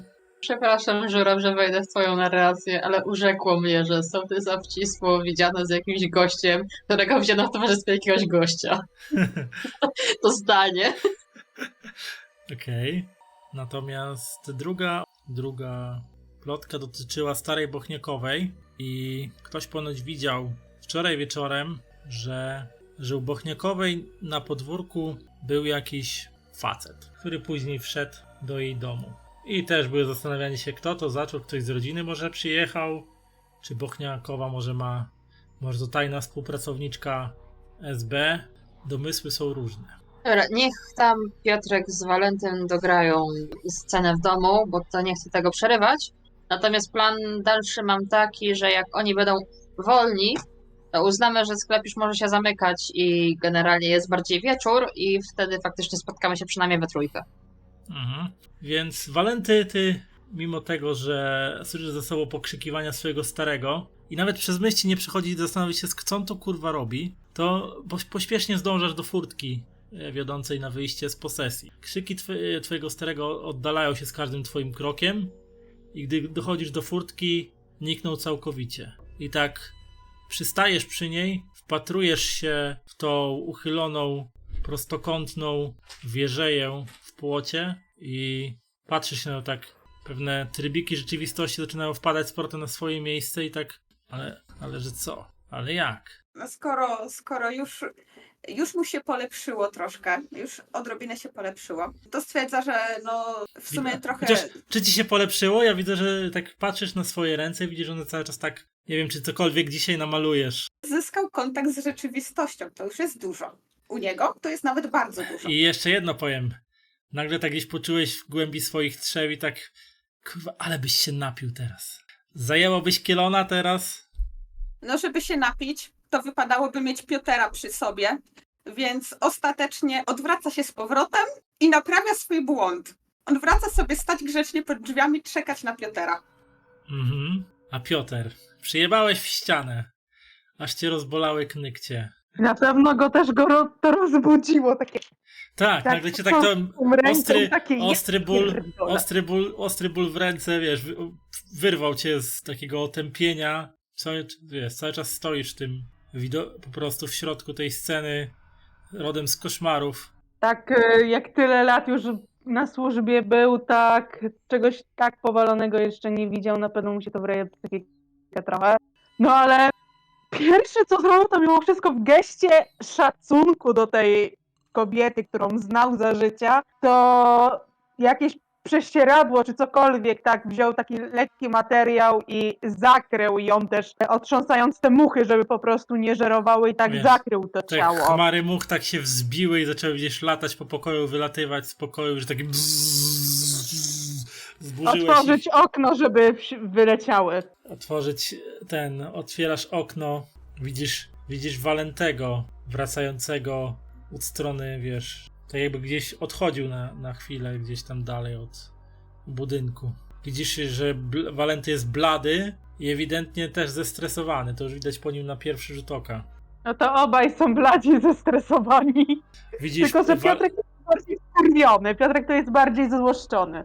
Tak, a Walenty dochodząc do domu widzisz jak okno tam odsuwają się firanki i po chwili widzisz Piotrka mocującego się ze skrzydłami okna i potem spoglądacie na siebie, jeden i drugi. Blady, zdenerwowany, Piotrek nawet wygląda na niesamowicie wkurwionego, to widać na pierwszy rzut oka. Jakby Stachurski dał mu dodatkowy dyżur w Wigilię. Tak, tak. No to jak Walenty widzi Piotera w takim stanie, to tak patrzy na niego chwilę w takim milczeniu, patrzy. Po czym tak podchodzi jeszcze krok bliżej i pyta, no Piotr, co u ciebie? Bo mi tak trochę nogi zdrętwiały. Musiałem rozchodzić. Jak podchodzisz do niego bliżej, to widzisz te chmary much, które wyleciały przez okno i uderza w twoje nozdrza ten sam, nieco lżejszy, ale mimo wszystko dużo intensywniejszy smród fekaliów pomieszanych z rozkładem. Tylko tak wiesz, od razu. Kilka do tyłu z automatu, bo jeszcze tym smrodem nasiąknie. Po czym spogląda na Piotera totalnie przerażony i pyta się, co tam się stało, że się zesrałeś? Zresztą kilka. Grubo. W pierwszej chwili jak to usłyszał, to mu po prostu ręce opadły. Takie ja pierdolę. I widzisz, że Walenty to z taką rozbrajającą szczerością, wiesz, walną, wiesz, bez zastanowienia. No. Ja się popłaczę. Takie Walenty, nie wkurwiaj mnie, bo przez miesiąc nie będziesz miał ani jednej dostawy, łapiesz? No, całkiem skuteczna groźba. On już się nic nie odzywa. Nic, ale tylko przez chwilę. Po czym patrzy na niego, jak taki zbity szczeniaczek. No to w sumie co się wydarzyło? Wydarzyło się to, że Max zaszlachtował swoją matkę i w tej chwili jej tors wygląda, jakby wrzucił ją do mielarki. Więc z łaski swojej pójdź do sołtysa i zadzwoń na posterunek w Kobyłowie, żeby przysłali lekarza sądowego i wsparcie możliwe. Znaczy nie, najpierw tylko lekarza sądowego.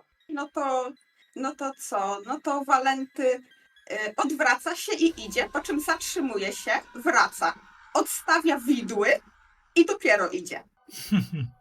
I idziesz do sołtysa, tak? No, skoro ma iść do sołtysa, to idzie do sołtysa, no nie ma wyjścia.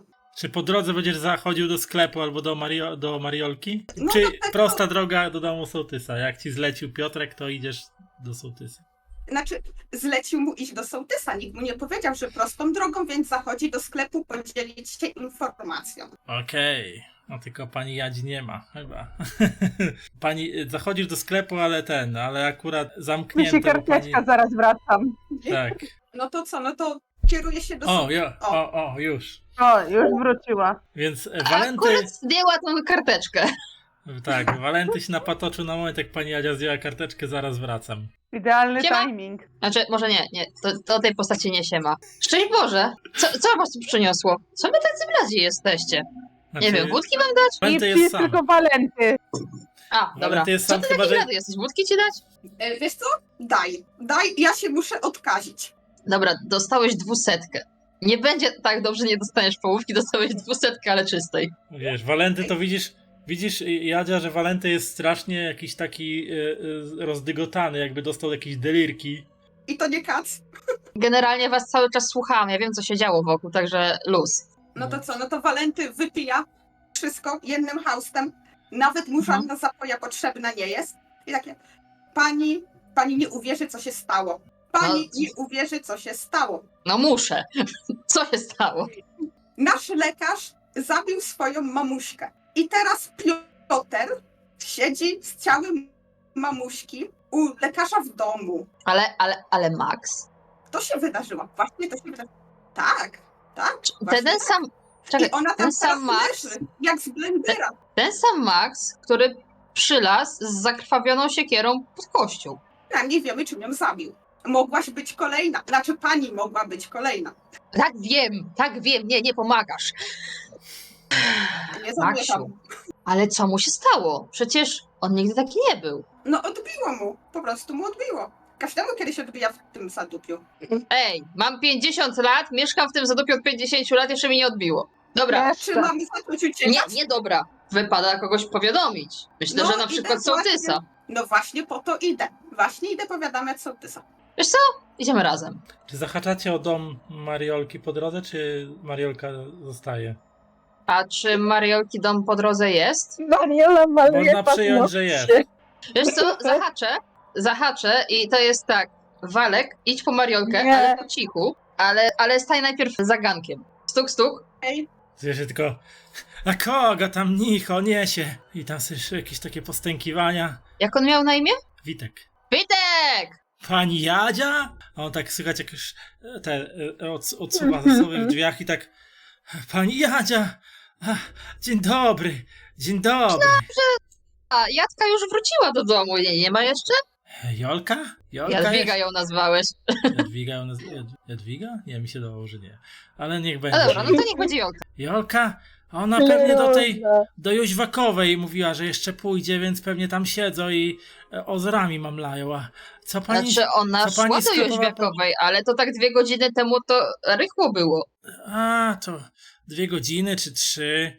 One jak się zejdą we dwie, to jak stare przekupy na targu i gadają i skończyć nie mogą. Ależ to Jóźwiakowej pani nie zna. Ach, Znam, Co panią niestety sklepową- znam. co panią sklepową sprowadza? No, tak myślałam, że co to Jolkę sprawdzę, czy do domu wróciła, co to sprawdzę, czy wasza wnuczka w końcu dotarła do domu, to jej Ach. trochę podrzucę rzeczy. Mariolka. Wróciła. Chodź Skaranie do domu, boskie. Witek. Co, będziemy przez próg rozmawiać, to jeszcze jaki pech wejdzie. Dobrze, no zapraszam. A z tą Mariolką to skaranie boskie, naprawdę. Ta dziewucha to nas oboje wykończy kiedyś i przedszcze się na drugą stronę wyślę.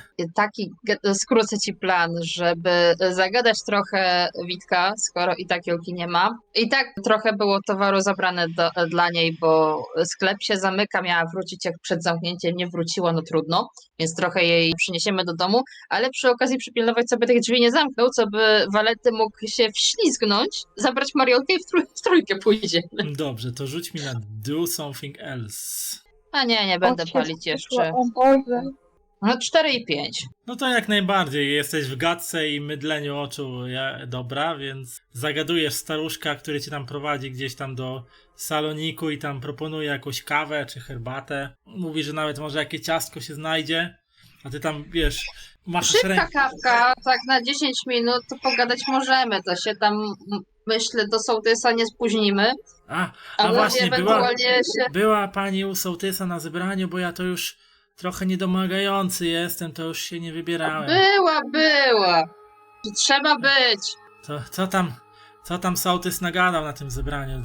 Dowiem się czegoś w końcu konkretnego? Sołtys to mało w Polski nie narobił, bo jaka wizytacja ma być z jakiego wielkiego miasta, nawet nie wiem, czy nie z samej Warszawy, jak to ludzie gadają. I mają nasz PGR sprawdzać, generalnie mają też przez Chlewniki jechać, zobaczyć, jak to nam się tu żyje. Więc sołtys całą wieś krzyknął, co byśmy się ogarnęli, co byśmy ładnie wszystkie domki popucowali, co by jakieś ładne kwiatki powystawiać, co by ta cała wizytacja to zobaczyła, że tutaj to ładnie jest. I to tak po polsku. No tak, pokazać się trzeba w końcu to okazja, w tym widzisz czasie gdzieś Waldek przemyka, znaczy Walenty przemyka do tej Walenty, rzuć mi na other actions. Okej, przemknąłeś się Prawiony w bez... skradaniu się Tak. do pokoju dziewczyny, kiedy rodzice patrzą. Tak. Wprawiony we wskradaniu się, więc Książę przekradasz na się białym koniu przyszedł. O mój Boże. Bo koń na białym rycerzu. Tak. Dobrze, więc... Tak, przekradasz się po schodach czym prędzej do pokoju Mariolki i zostajesz ją zasępioną, naburmuszoną z fochem, siedzącą na krześle i intensywnie malującą swoją paznokcie. Na tyle intensywnie, że nawet nie zauważyła. Malującą paznokcie. Tak, malującą paznokcie. Mówiłaś, że malujesz Tak. Dokładnie. I na tyle intensywnie, że nawet nie zauważyła twojego przybycia, więc podkradłeś się. No to Walenty się podkrada, dyskretnie, bardzo. Przykuca obok niej, kładzie jej tak dłonie na dłoniach, patrzy jej głęboko w oczy i mówi: Słuchaj, Mariola, co ty tu odpierdalasz, kiedy tam się dramaty dzieją?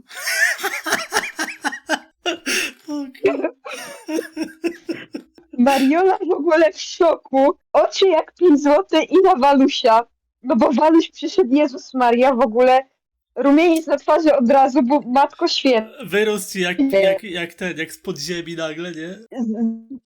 Skąd ty się tu wziąłeś w ogóle? I ona tak do Walusia od razu, ale co ty tu robisz? Ale jak się tu dostałeś? Ale przecież dziadek jest w domu, ale to, ale tamto. Zasypuje go pytaniami z góry do dołu. No to Walenty konspiracyjnym szeptem do niej: Słuchaj, nie ma czasu na wyjaśnienia, świat nas potrzebuje. Panie Jadzie zagaduje twojego dziadka, bo jest ze mną w konspiracji, a my uciekamy. Pani Jadzie? Pomaga nam? Nie pytaj, wychodzimy. Ale ona Zero ma pytań. pytania, ale jak Waluś mówi, ona robi. Już nawet bardziej niepomalowane do końca paznokcie. Ona z Walusiem pójdzie, ona za Walusiem wszędzie. A na jaki kolor malowała paznokcie? Różowy. Okej. Poczułam, jak ci ten różowy przeszedł ciężko przez gardło. Tak ci się dało Po wyczuć. prostu strasznie. Punkowane tłoki, różowe paznokcie. A Piotrek, jak zostałeś sam, to co robisz? No, nakrył to ciało, więc teraz sprawdza resztę domu, czy jest bezpiecznie. Okej, to rzuć mi na Takie inwest. musi się czymś zająć, musi po prostu czymś zająć, żeby myśli mu nie chodziły po głowie. To jest najlepszy sposób. A też mimo wszystko, jak Walenty wezwie tego lekarza sądowego, to żeby tam nikomu nic się nie stało. Rzuć mi na Investigate'a. 2 ma też? Mhm. No, okej. Ale jeszcze I musisz znowu, znowu Insight Rolla rzucić. Walenty tam już nie wraca. Aha. Coś mnie dzisiaj ta kostka kocha. Więc przeszukujesz Ty mieszkanie. się biłeś w piątkę? Nie, na szczęście nie. Nie, cały czas nie, cały czas wypada mniej. Walenty jest na piątce. Walenty jest na piątce. Tak. Piotrek jest No. na 4. O, Wale- shit. Walenty musi coś zrobić, żeby obniżyć sobie Insighta, bo jak nie zrobi tego, to następny To cóż, może... Mariolę ma zawsze pod ręką. To każdy następny rzut na Insight może go... Ja sobie wypraszam. Piotrze, zacząłeś rozglądać się po mieszkaniu Maksymiliana Sachajki i zachodzisz do pomieszczenia, w którym miał swoje domowe laboratorium. Widzisz, że na biurku stoi mikroskop, dalej jest zapalona lampa taka pierścieniowa, która była nakierowana na tak, żeby doświetlać to, na co patrzą okulary, a obok na stole stoi coś w rodzaju Jak się nazywa taki pojemnik na jakieś odczynniki szklane? Menzurka? Tylko Probówka? O to ci znaczy chodzi? większe niż próbówka, taka bardziej jak taka szklanka. Kolba. Kolba. Ale kolba to jest taka zwężona do tak. góry, nie? Albo, albo probówka. Aha, no To to coś- w sumie tak, po prostu albo szklanka, albo słoik. Menzurka, coś takiego. Nieważne, w każdym razie Ale takie to te szklane. szkalki?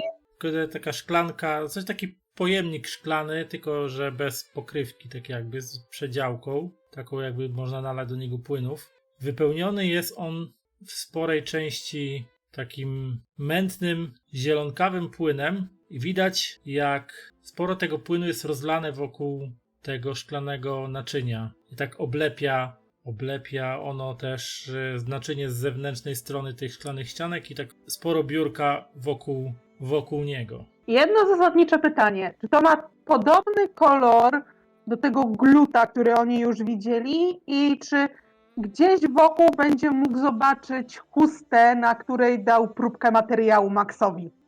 Tak, na pewno rozlany płyn i płyn znajdujący się w szklanym naczyniu bardzo przypomina kolorem owego gluta, którego znalazł w lesie.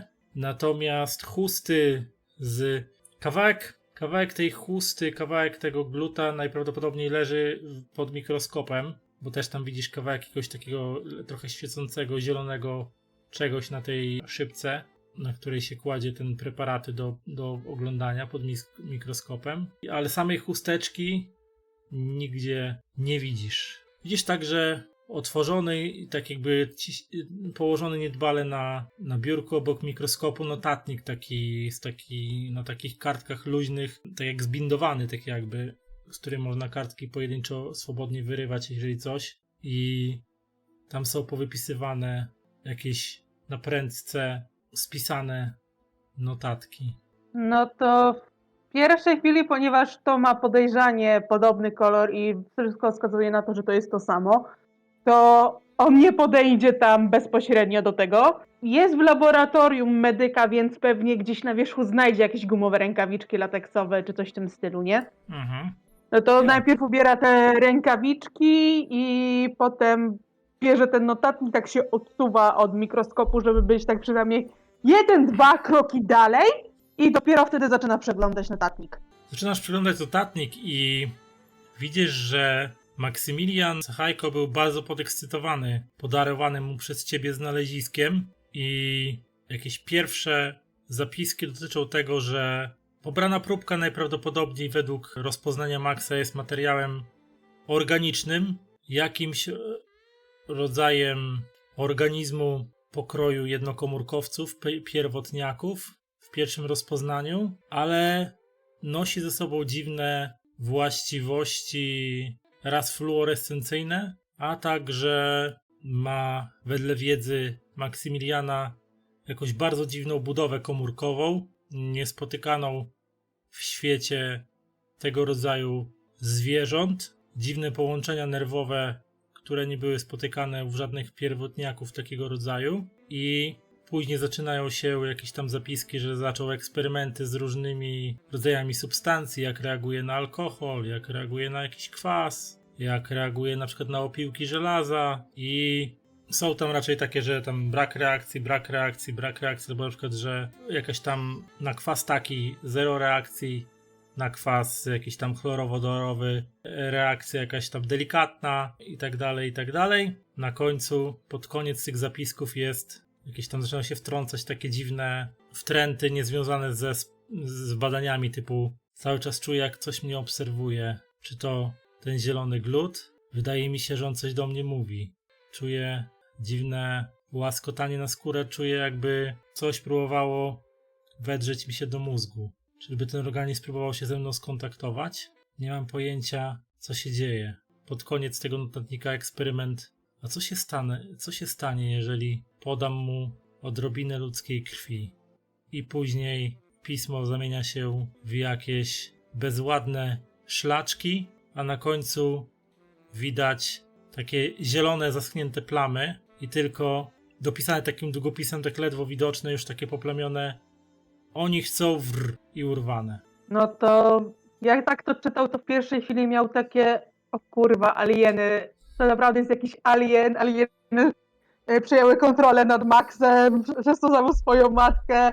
Już takie, Boże, czy coś takiego faktycznie może się dziać? Taki bardzo zaskoczony tym wszystkim, ale notatnik schował do kieszeni, pokażę go reszcie swojej paczki. Szczerze, lepiej nie zostawiać tego, bo może panowie w czarnych okularach albo jego koledzy, konkretnego jednego pana w okularkach się tutaj zjawią i coś będzie, więc on to zabierze, tego tutaj nie było. Ale co, chcesz zabrać ten płyn, czy co? Notatnik. A, notatnik, okej. Kiedy chowasz do torby, czy gdzieś tam Do kieszeni. za pazuchę do kieszeni ten notatnik, spoglądasz się na to szklane naczynie z tym zielonym płynem i tak przystajesz na chwilę, wsłuchując się w absolutną ciszę, przez którą po chwili zaczyna się przebijać takie... Masz wrażenie, jakby ta zielona, zakrzepła masa wpatrywała się w ciebie intensywnie. O nie, on wychodzi, o nie. Po tym, co czytał już w notesie Maxa, robi... Co powiedziałeś? Bo przerwało. Po tym, co usłyszała w notesie, co zobaczył w notesie Maxa, to... Po tym, co przeczytał w notesie, to robi w tył trot, nie poddaje się pod to uczucie, że to coś go woła, to coś go obserwuje. Nie, wychodzimy. Wychodzisz z chałupy i co właściwie chcesz dalej robić? No poczeka, aż Walenty wróci, bo w końcu miał zawiadomić sołtysa, więc nie będzie i zadzwonić tutaj, więc zostanie, bo może jeszcze też tutaj coś się odwali, więc dom jest czysty, ale lepiej zostać i poczekać. Okej, to wiesz co? Już nie rzucaj mi żadną z tych kostek z kart i postaci, tylko rzuć mi kaszustką. Po prostu. Okej. 3. Walenty, ty chcesz zabrać Mariolę i wyjść z domu, tak? Tak, zabieramy Taka ucieczka. Mariolę i uciekamy. Dobra, no to rzućcie mi w takim razie rzut na Other Actions. O, Wow. Mariolka, super. Jeszcze Mariolka, poproszę o rzut na Insight Rolla. Marioli się nie odbiło. Dołącza do grupy. Wow. Okej. Głupi ma zawsze szczęście czy coś. Nie, to nie jest szczęście. Ja wiem! To jest To nie jest szczęście szczęście. jego! To nie jest To szczęście. alieny, UFO porno. Tak. Nie Dlaczego? znasz tego mema? On się załamana. Więc Chyba wolę tak. nie znać tego mam po prostu. Ale kontynuując fakt, że Mariolka właśnie widzi dziwne rzeczy. Mariolka właśnie widzi dziwne rzeczy. Widzę babcię. Nie. Ja nie wiem, ja się boję. Wiesz co? Gorzej bym ci powiedział, bo Boże. Księdza. kiedy... Kiedy trzymasz za rękę Walentego, schodząc z nim po schodach ukradkiem, wyprzedzasz go nawet i to właściwie on za tobą idzie i się przekrada. Słyszycie tam z saloniku ożywioną rozmowę pani Jadzi i pana Witolda, gdzie tam pani Jadzia referuje mu, co tam było na zebraniu sołtysa i jakieś plotki z ostatnich dni. Kiedy odwracasz się w stronę Walentego i chcesz na niego spojrzeć, uśmiechnąć się do niego, pokazać mu swoim promienistym uśmiechem, jak bardzo go kochasz i popatrzeć na jego przystojną twarz i serce zamiera ci w niemym krzyku w pół kroku, ponieważ patrzysz się w ledwie tobie znaną twarz chłopaka, którego kiedyś znałaś, który nawet, pamiętasz, chyba próbował cię podrywać, jak wielu chłopców we wsi. Miał ciemne włosy, lekko takie kręcone, pociągłą twarz i zwykle był takim milczącym, zahukanym młodzieńcem. Chyba miał na imię Wiktor i był synem. Pamiętasz, że uważałaś go za takiego niepokojącego typa, ponieważ miał takie wejrzenie niesamowicie krępujące i przyprawiające o dreszcze. Spogląda na ciebie i uśmiecha się. Jeśli Mariolcia jeszcze nie zeszła do końca ze schodów, to ona jak się tak odwróci do niego i zastygnie w bezruchu na chwilę, bo będzie chciała się odsunąć i poleci ze schodów Z łomotem. równo z piskiem i hukiem. Myśmy się tak podnieśli wraz z tym dziadkiem Mariolki, takim Dziadek się tak zerwał. Boże święty. Co Matko tam, Boska, młoda? co tam się dzieje?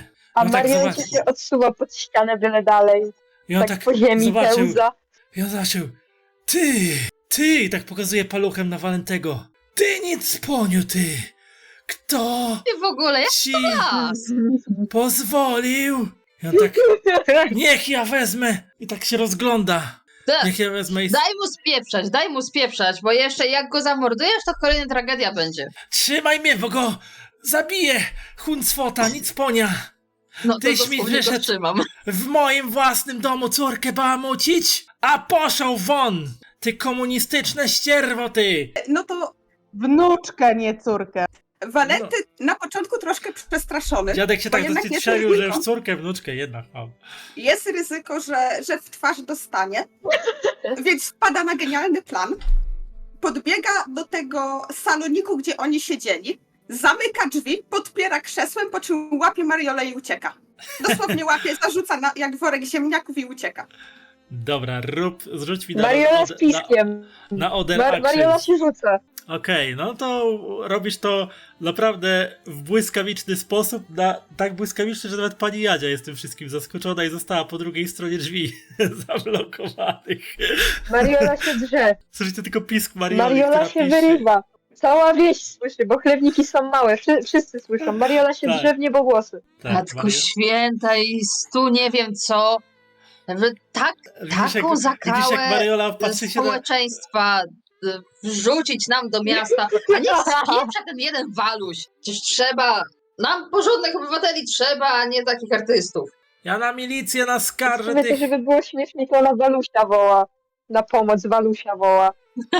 Waluś, patrzysz się na Mariolkę, która w histerię jakąś wpadła, patrzeć na ciebie rozszerzonymi oczami w ogóle jakby cię nie poznawała i wrzeszczy mnie po głosy. No to co? No to Waluś ucieka z nią tylko tyle, ile żeby było bezpiecznie. Jak ona się drze, to ją bierze, zrzuca ją zadem na jakiś trawniczek, łapie ją za ramiona, trząsę. Nie, to ogarnij się! Co ty robisz? Psujesz plan! Jak ona dalej widzi kogo innego, to dalej się drze, woła no. o pomoc. Nie, właśnie już teraz jak cię, wiesz, Kogokolwiek. rzucił na trawnik, to nagle, wiesz, Aha. faktycznie widzisz Walentego. Bita dupa pomogła. Tak. Skoro widzi już Walentego, to bardziej jest raczej zdezorientowana i wciąż wystraszona, bo jednak halo, o co chodzi, co się dzieje. Jak na milicję, to chyba W sumie Piotra to- trzeba szukać albo wołać. Gdzie on się w ogóle szlaja? Chociaż on chyba misji dzisiaj nie ma żadnej. To może w domu siedzi. Zwłoki penetruje. Dziadek tam zaczął się szarpać z tymi drzwiami. Otwieraj ty chuju komunistyczny! Ja na milicję doniosę, to ci Piotrek dupę pałą spierze, zobaczysz ty. To się boję, bo jednak już wszystko pani Jasia to by chciała wyjść. A Mariolka, Przyjdzie po panią jać. ty niewdzięczna Ty tam lepiej już dziewucho! nie wchodź, ziomek. Ty tam lepiej już nie wchodź. Ty niewdzięczna dziewucho! Oknem wypuścić Otwieraj! Jadzie. Walenty to się najlepiej niech w tym domu i okolicy tego domu nie pokazuje do końca życia. Przynajmniej dziadków. Przez najbliższe 5 lat potem zapomną. Się musiał ratować. A przy okazji To 4, tak jak Lekki jest kadencja na wybory w Polsce. To 4 lata się wszystkiego Kiedy w zapomina. afekcie. on przeprosi jakoś W każdym panią razie- jadzie, reszta się ułoży. Mariosia wystraszona dalej, na ale dokładkę- zaczniecie pytaniami. Na dokładkę wszystkiego drogą wraca babcia Jolanta. Nie, I która... nie! Mariolka? Mariolka? O, ale ja ci mówiłam, żebyś mi tego patałacha do domu nie przyprowadzała. Co ty tu robisz, gamoniu? Wypieprzaj z mojej posesji, ale już. Wypieprzajcie oboje. Waluś wie, Ale ty, Dobrze, Mariolka, tylko nie nigdzie ma- nie idziesz. Ty, Mariolka, nigdzie Walenty nie... nie ma innego wyjścia. A on tam z domu... Walenty A Jolka, wypuść mnie, bo mnie zamknął. Chuj jebany. Jak zamknął? Co to się dzieje? Mariolka! Nas! Ja też tu jestem! Mariolka! jaki sabotaż. Co ty wyprawiasz? Do domu, w tej chwili! No to co? No Walenty nie ma innego wyjścia. Ona Łapie już, wiesz, Mariolę. w starą dziurawcową, jakby nowy duch wstąpił, wiesz, poderwała tą laseczkę, na której sobie tego i jestem na Walusia. O ty, chuncwocie, ty nic sponie, ja ci tutaj dam. Wypieprzaj z mojej posesji. Będziesz mi tu moją wnuczkę bałamucić? Nigdy więcej masz się tu nie pokazywać, precz mi stąd! I próbuję jeszcze dodatkowo złapać Mariolkę za rękaw sukienki, żeby ją ciągnąć do domu z powrotem. Boże. Mariola, spieprzamy. Teraz już nie ma odwrotu. Teraz trzeba tylko do przodu. No to lecą. Lecą. Galopem. Tym prędzej w tych swoich butach na prawie obcasie. Po trawie. Wyrywasz się tej swojej babci, która krzyczy za tobą: co ty wyprawiasz? Będziesz mi tutaj się włóczyć z tym synem. Wstydu tylko przynosić. I Potem się leci laczek za nim. i poodwraca. Walenty, jeszcze odbiegając, tylko krzyczy bardzo głośno: Pani Jadziu, przepraszam! I uciekają. Ta stara dziurawcowa wpada tam do domu, odrzuca to krzesło i wpada do kuchni. Witek! On tą naszą wnuczkę to już całkiem na złą drogę sprowadzi. O, pani Jadzia! Jola, zagadałaś się, ja tu wpadłam z wizytą, a ten cholernik tu wpadł i nas uwięził. Co to ma być? Ja już nie wytrzymanie z nim. Ja pójdę jutro do sołtysa i ja skargę złożę, żeby on mi tego chama nieskrobanego ze wsi wyrzucił. Niech on wraca Ty z powrotem weź do tego pogadaj z Piotrem najpierw, to niech Piotr go ustawi do pionu, bo on to najlepiej się na tych przepisach zna i wie, co to jest najście na dom prywatny. A Piotr tego ustawi, jak on taki w komitywie, to prawie z każdym w tej 60 wsi. na 60 na zdrajca. A on to co najwyżej to se może jakieś tam pijaczko spod sklepem przestawiać, a takimi owalusiami to on tam się nie zajmuje. Szkoda języka strzępić. Jak Nic. tam wolisz, moim zdaniem Piotr to lepszy będzie mieć wpływ niżeli nasz sołtys. Sołtys to się teraz z domu nie ruszy. A jak trzeba będzie, to ja i do Kopydłowa samego na milicję skargę złożę i że on tutaj, psi syn, nam tutaj w szkodę włazi co ruszenie i córkę bałamuci, wnuczkę bałamuci. Ale wolność zwróciłam, więc... Dziękujemy. A, to ja chyba pójdę, bo w sumie to Jola to ci przyniosłam parę rzeczy, bo żeś miała przyjść, a nie zdążyłaś przed zamknięciem. A Jadzia, dzięki ci serdeczne. Dusza człowiek z ciebie. Co byśmy we wsi bez ciebie zrobili, bez tego twojego sklepu. Pozdrów tam Heńka, jak w domu będziesz. A pozdrowie. Oni tam na pewno w tym PGR-ze teraz ciężko mają. Wpadł w przerwie cały zdyszany, zmachany. Nawet piwa napić się nie może, tylko wodę każą mu pić. Straszne czasy. Co za czasy nastały.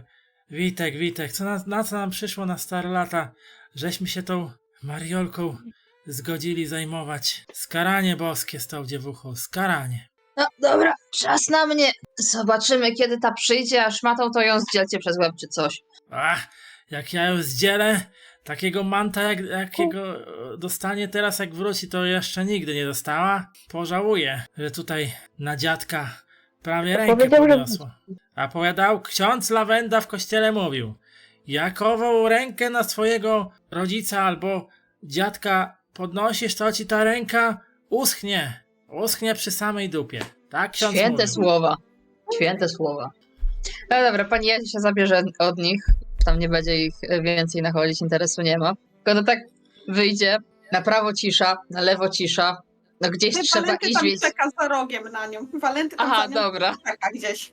Poza zasięgiem dziadków, ale czeka. Okej. Dobra, to jest nas już trójka. Aczkolwiek pani Jadzia tak westchnęła ciężko. Spojrzała z pogardą to na jedno, to na drugie. Czy wyście się, kurna, na tych schodach mogli nie wypieprzyć? Gdzie to nie jest żadne, ja tylko ratowałem sytuację. No żeś uratował sytuację w cholerę, spieprzając bardzo szybko. Ratuję jak mogę. Dobra, to Piotera trzeba Ale znaleźć chodzi, co chyba. się dzieje, ale dlaczego? Co to było? Co się dzieje? No bo trzeba cię było stąd Mariolka ma zabrać, wiele pytań. bo idziemy do Piotera i z Pioterem idziemy do sołtysa. Najpierw idziemy do sołtysa, później idziemy po Piotera. Piotr kazał po sołtysa i jak ja tam nie wrócę, to ja tam jednak dostanę. Ojcowską ręką Piotera. No dobra, to najpierw idziemy do sołtysa, potem idziemy do Piotera. Piotr kazał mu zadzwonić po lekarza sądowego, po sołtysa. Jeśli Walenty tego nie zrobi, to go grzmotnie tą pałą przez łeb. Może przynajmniej bije trochę rozumu. To mu nie grozi. Cuda. No dobrze, no to docieracie do domu sołtysa. gdzie otwiera wam jego żona. O, dzień dobry, cóż za niespodziewani goście. Pani Jadzia. Ale jak ty się pięknie dzisiaj trzymasz. No normalnie promieniejesz radością. Zaraz popsujemy. Mniej, że tak powiem, jakby ciepłym wzrokiem obdarza Walentego, a już w ogóle na Mariolkę to patrzy i wzrokiem zimnym jak lodowe sztylety, którymi chciałaby ją zabić i rozszarpać. A co panią Jadzie tu sprowadza? sumie- Heniu zajęty dzisiaj, mowę ćwiczy. W sumie gabinecie. oni, ale głównie to telefon musimy wykonać do miejscowości sąsiedniej, a u was to w Telefon? sumie chyba jedyny. A stało się coś? A Piotr wysłał, bo się stało. Tylko Piotr musi miejsca pilnować, więc wysłał w sumie Walentego, a Walenty A to- zgarnął je po drodze. A to chodźcie, no. Myślę, że Heniu was przyjmie. Hela. Taki spokojny weekend miał być, a tyle się dzieje. To się dzieje więcej niż przez cały rok. Ale jak się dzieje? Przecież no dzieje się no, tyle pracy do zrobienia, a tu czasu tak mało. Ja już 2 blachy ciasta nastawiła i tu jeszcze rolatki będę robić i takie tam różne przygotowywać. A ty, Jadzia, co tam szykujesz dla naszego pana dygnitarza? Sklep to przystrojony będzie. Jutro niedziela to nie pracuję. To się przy okazji coś w sklepie zrobi, żeby on wyglądał jakoś elegancko. Miejmy nadzieję, że dostawca przyjedzie w poniedziałek rano, to przy okazji półki pełne będą. A no, lepiej żeby były. Tam mówiłaś tam im tym swoim, żeby się sprężali, bo wizytacja będzie, co? Oczywiście, że tak. Wszyscy już powiadomieni. Bo jak tu nie daj Boże, albo daj Boże, jaka telewizja przyjedzie z z dygnitarzem i będzie chciała filmować. Nie, u nas telewizja. No, A nie wiadomo, może do panikuj. jakiej kroniki filmowej będą chcieli zrobić ten, jak to się mówi, zwiat, czy nieważne. To ty znasz, jak to w tej telewizji dawają. To nagrają kopydłowo i to powiedzą, że chlebniki tuż obok. Ale nawet jak powiedzą, że chlewniiki obok kopydłowa, to już zawsze w telewizji będziemy wymienieni, prawda? A, to jak najbardziej. To już zawsze jakiś rozgłos. Dobra, Walek, ty tam idź, dzwoń, bo ty najbardziej tę sytuację znasz. Więc idziesz do gabinetu sołtysa Henryka Wcisło. On teraz aktualnie stoi przed ścianą, na której zawieszone ma takie lustro, ubrany w odświętny garnitur i tak stoi, tak ciągle, tak widzisz, jak tak ciągle stoi, się poprawia przed tym lustrem i tak: szanowni państwo, obywatele wsi Chlewnicki, towarzysze i towarzyszki, i tam tak coś tam się patrzy. Waluś, co cię sprowadza, Walenty? Ja tu trochę zajęty jestem, więc mam nadzieję, że to coś szybkiego. Walenty oczywiście grzecznie tam poczekał, aż sołtys skończył ćwiczyć przemowę, ukłonił się, przywitał: dzień dobry panie sołtysie, bo on sobie nie chce więcej wrogów robić, jemu na obecną chwilę wrogów zdecydowanie wystarczy. Jak No tam, panie sołtysie, jak tam prace nad wystawą?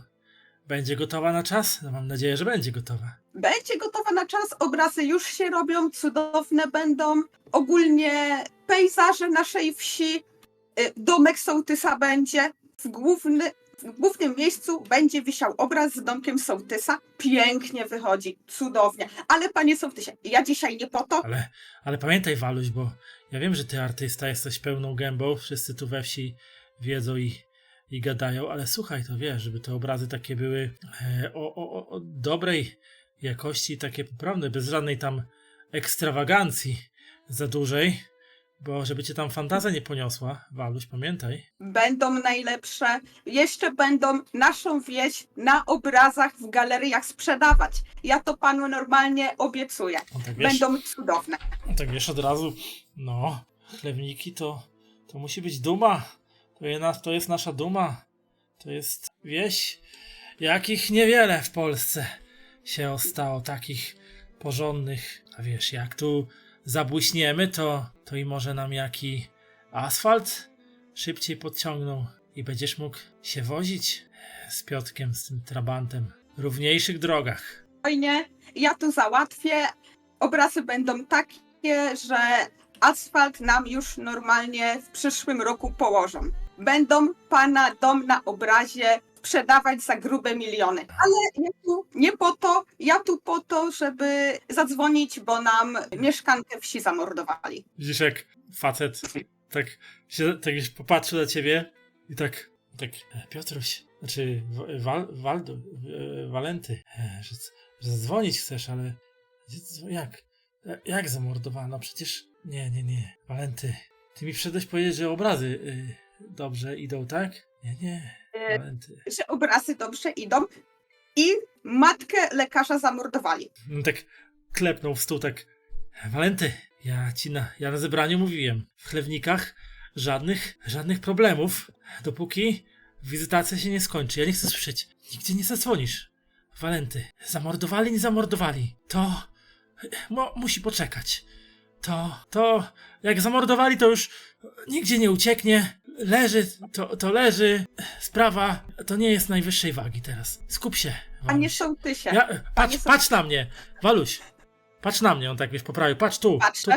tu na mnie patrz. Patrzę. Słuchaj, co mówię. Ty się obrazami zajmij, ty się tam jakimiś innymi rzeczami nie przejmuj. Ja z Piotrkiem pogadam. Wszystko będzie załatwione, ale pamiętaj, chlewnik do poniedziałku to jest wzorcowa wieś. Taka na tip-top.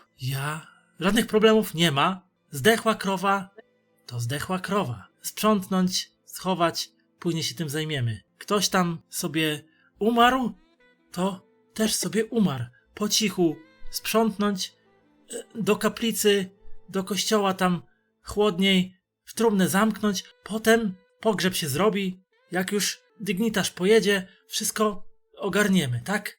Tak, Waluś, tak? Czy nie tak? No chyba teoretycznie tak, ale to co my ją mamy, bo pani mama doktora to w nie najlepszym stanie jest. Ją to najwyżej można do wiaderka zebrać. To pan doktor się mamą zajmie, on jest w końcu osobą kompetentną, tak? Więc doktora do mamy sprowadź, niech on się tam nią zajmuje, potem ewentualnie dodatkowe jakieś rzeczy to będziemy załatwiać później, okej? Pan doktor to kompetentnie mamę poszatkował. Nie, Waluś, my się nie rozumiemy. Jakie szatkował? Szatkować to se można kapustę kiszoną na przykład. No i mama jak kapusta. Widzisz ewidentnie, że Henryk Wcisło wypiera wszystkie niewygodne fakty, które ty mu serwujesz w tym momencie. Nie, Waluś, nie. Panie sołtysie, pan mnie teraz słucha. Ja pana słuchałem, pan mnie słucha. Z całym szacunkiem, ale mama lekarza poszatkowana przez lekarza. My go wywieźliśmy do komisariatu, żeby sobie i innym krzywdy nie zrobił. Jak pan chce iść pogadać z Piotrem, to Piotr właśnie tego, co z mamy zostało, pilnuje. Rzuć mi na other actions. Pilnuje, mówisz? Piotrek pilnuje? No, pilnuje Piotr. No to niech pilnuje.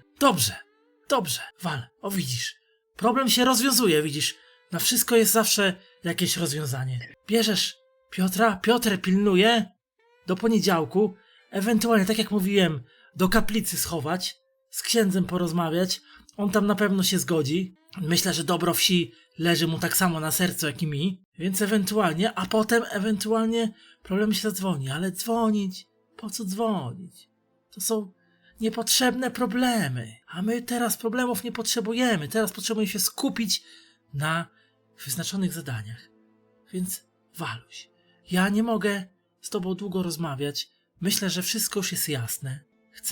Zajmij się tymi obrazami, tylko pamiętaj, żadnej ekstrawagancji. Wszystko ma być takie klasyczny styl, polska wieś, pejzaże. Tu się dobrze rozumiemy. A mama pana Maksymiliana, doktora Maksymiliana, stara kobieta była, schorowana. Myślę, że gdzieś tam pewnie z Bochniakową się mogły w jednej ławce siedzieć kiedyś w szkole, jeszcze w tej wczesnej. Ale teraz, jak to się stało, to się stało. Tego się odwrócić nie da, ale teraz pozwól, że wrócę, bo ja tu muszę mowę powitalną poćwiczyć, więc wstaję, wyciągam do ciebie rękę. Walenty, dziękuję za to, że odwiedziłeś i przynajmniej zapewniłeś, że wszystko będzie dobrze. Ale Czas na ciebie, Waluś. Walenty taki totalnie zaskoczony, no co robi? No, uścisnął tą wyciągniętą rękę i szedł tam, co ma zrobić. A Piotrek niech tam pilnuje, dobrze, niech pilnuje. Ja wierzę, że upilnuje, tak. No Walenty idzie się poskarżyć pani Jadzi dyskretnie, że no misja zakończona nie do końca sukcesem.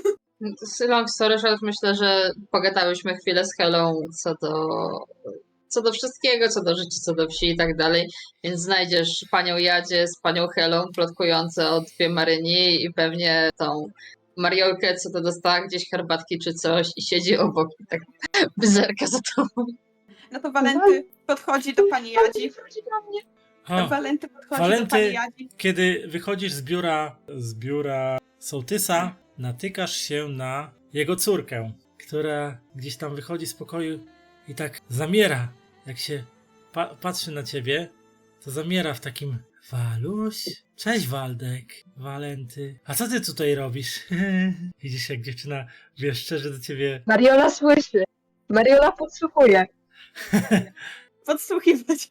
No co, no, Walenty jak widzi córkę, to stwierdza, że to jest plan. Mariola podsłuchuje. Stwierdza, że to jest bardzo taktyczny plan. No i Saga uśmiecha się ślicznie do tej córki i mówi: no słuchaj kochana, dawno się nie widzieliśmy, co tam u ciebie ostatnio? A tak, no wiesz, Waluś, no... Mariola Żyje się. wchodzi teraz. Mariola Rodzicom, się chce wcisnąć. wiesz, a tak, rodzicom, widzisz, jak ona tak podchodzi do ciebie i tak, wiesz, już prawie, że w twoją przestrzeń prywatną weszła i tak wpatruje się takimi oczami, wiesz, jak zaczarowana w ciebie i tak, wiesz, rodzicom trochę tu w obejściu pomagam i uczę się, bo do szkoły chcą mnie słać, do miasta. A Mariola co? Mariola za nim Chyba mówiła. znowu A Mariola wpadła na drugą wchodzi stronę. i targa. Więc i ta Ania, córka sołtysa, tak wpatruje się nagle, jak zobaczyła, Halo? że tam przerwała, wpatruje się w Mariolkę i takiej mina zrzędła w jednej chwili. Mariola? Teraz. Mariola? I tak widać, jak mina jej zrzędnie od razu o kilka poziomów. A co ty robisz tutaj? Wy do taty przyszliście. Tato zajęty. I z takim smutnym wzrokiem spatrzy na Walentego. No to co, no Walenty, skoro Mariola przyszła, to już wie, że jego ambitny plan się nie uda, żeby swoim urokiem osobistym namówić córkę sołtysa do pomocy, bo od jednej i od drugiej w łeb dostanie, więc zarzuca swój ambitny pomysł. I mówi tak: nie no dobrze, ucz, to jest bardzo ważne w życiu, żeby zdobyć dobrą edukację, tak? Jak w mieście się będziesz uczyć, to nawet się spotkać czasami można, kawę wypić, tak po przyjacielsku. Tak, chętnie, no. Tak, Walenty, chętnie, kawa, tak. I tak kiwając głową, idzie gdzieś, mija was i gdzieś tam idzie w głąb domu. No to Walenty stwierdza, że tak średnio Tylko cokolwiek tam mijając jeszcze Mariolkę, to tak, żeby Walenty nie widział, sprzedaje takiego beach face'a, wiesz, kolejna, która by chciała zamordować wzrokiem. Nie podoba mi się, że mi internet wywala, kiedy chcę robić aferę.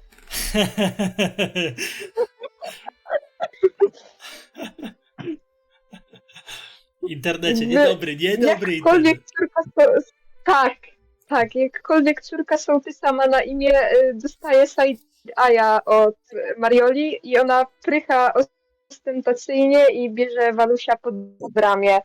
Jej Waluś, nie dotykać, prywatny, osobisty. Podpisany.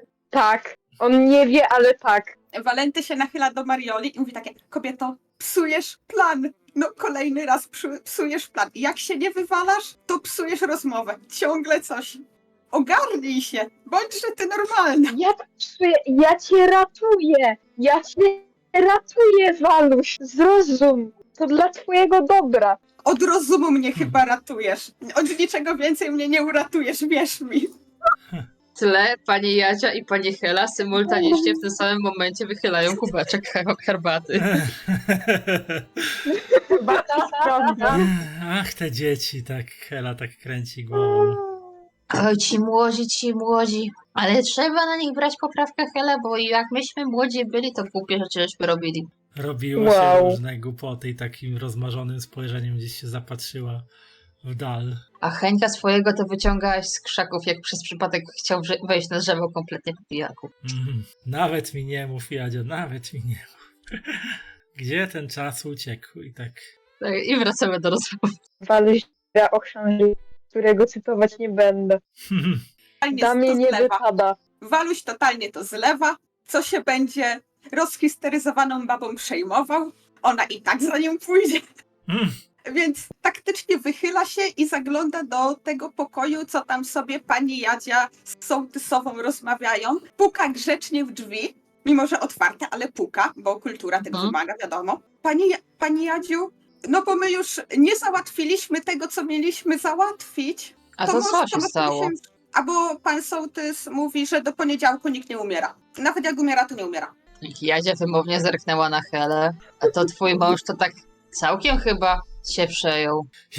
Jak morderstwo? W chlewnikach? No bo ciało znaleźli i mieli zadzwonić po kogo, a to widzę, że Heniek to tak nawet z dzwonieniem to tak średnio. Ale ty, Jadzia, musisz go zrozumieć, no. On ma w tym momencie tyle na głowie, a jak tu coś pójdzie nie tak, to nas tu zjedzą, a jego może jeszcze z sołectwa odwołają. To nie Ja może... wiem, Hela, ja wiem. Ale co, ciało tak zostawić na parę dni? To przecież zgnije, a robactwo się zleci. Ale Już to się może- zlatuje. Ale to może faktycznie do tego księdza zabrać. A co u księdza, co sobie ksiądz na plebanii, na nie wiem, półeczce położy ciało? Ale on ma tam te krypty, to może tam chłodniej trochę, no to się uchowa do czasu. A zmarłemu to i tak wszystko jedno, kiedy go pochowają. To może chodźmy do księdza, to jak ksiądz tego ciała nie przejmie, to przynajmniej do rozumu się przemówi sołtysowi. Ja wiem, że wy dwoje to tak do księdza to średnio. Nie no, z Mi księdzem, to zostawcie. nie no, z księdzem trzeba żyć. Chodzimy pani Jadziu do księdza, poczekamy gdzieś taktycznie i pani to załatwi. Wierzymy w panią, da pani radę. Ja nie załatwię. Pani wszystko załatwi. Na tym polega moja funkcja w tej wsi. Jak sołtys nie może i ksiądz nie może, to ja idę. Bez pani to by ta wieś upadła normalnie. Okej, więc tym razem na plebanie, tak? Znaczy do Tak. księdza.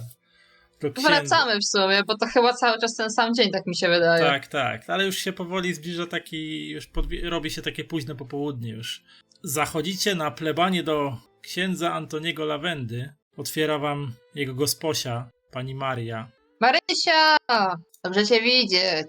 Ciastkami pachniesz jak zwykle. Haha, czymże ja pachnąć mogę? Tyle ciast teraz trzeba napiec, żeby tego partyjnego dygnitarza, niego cholera weźmie, ugościć, tak jak sołtys chciał. Ale trudno, nie ma co niepotrzebnie zadzierać z władzą ludową, bo się potem jeszcze co zemści i chlebniki tylko na tym stracą, to A nie ma co. prawda. Niech już tego dygnitarza diabli wezmą, ale trzeba go póki co ugościć. Ojciec w domu? W sensie ojciec Lawenda? Siedzi tam w gabinecie, to pewnie pisze kazanie na jutrzejszą sumę w końcu. Ważny dzień. Prosić. Czym chata bogata, zapraszam. Dziękujemy. Marysiu, proszę, zaopiekuj tą dwójką, bo oni tak z księdzem to nie po drodze, a ja z ojcem to pójdę porozmawiać. Ona tak spojrzała zaskoczona. No, faktycznie. Tych dwojga to ja się tu bym w życiu nie spodziewała. Dobrowolnie przyprowadzonych. Chodź ta. Pani Jadzia ma moc Powiedział, że nawracania. dobrowolnie. No Prowadziłeś. właśnie, to jest święte słowa. Pani Jadzia idzie do księdza pogadać. Chociaż pani Jadziu tak mówi, Maria tak się patrząc na nich, chociaż myślę, że ksiądz to by chyba chciał z nimi rozmawiać. Może? Ale to pół dnia nam zejdzie, a trochę nam się spieszy, Nie to myślę, wydaje że jak mi się. dygnitarz pojedzie, to ksiądz ich złapie. Chodź ta ze mną. No to Walenty sobie radośnie Bo wy tupta tam za panią. Wy jacyś tacy wymizerowani na Waluś, głodnych. uciekamy. Na głodnych Waluś wyglądacie.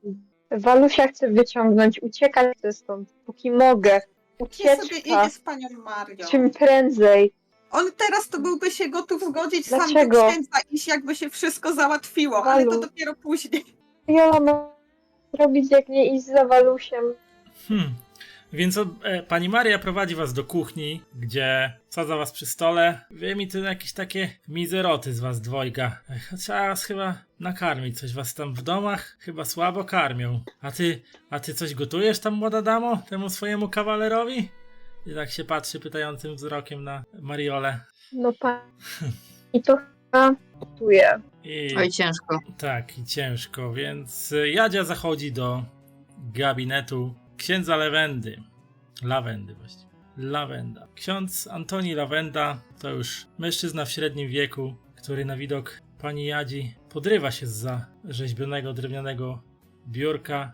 Siedźcie, ojcze, Jadzia. to wstawać się to nie wypada. Ale szczęść Boże. Miło to widzieć. Coś panią sklepował do mnie sprowadza.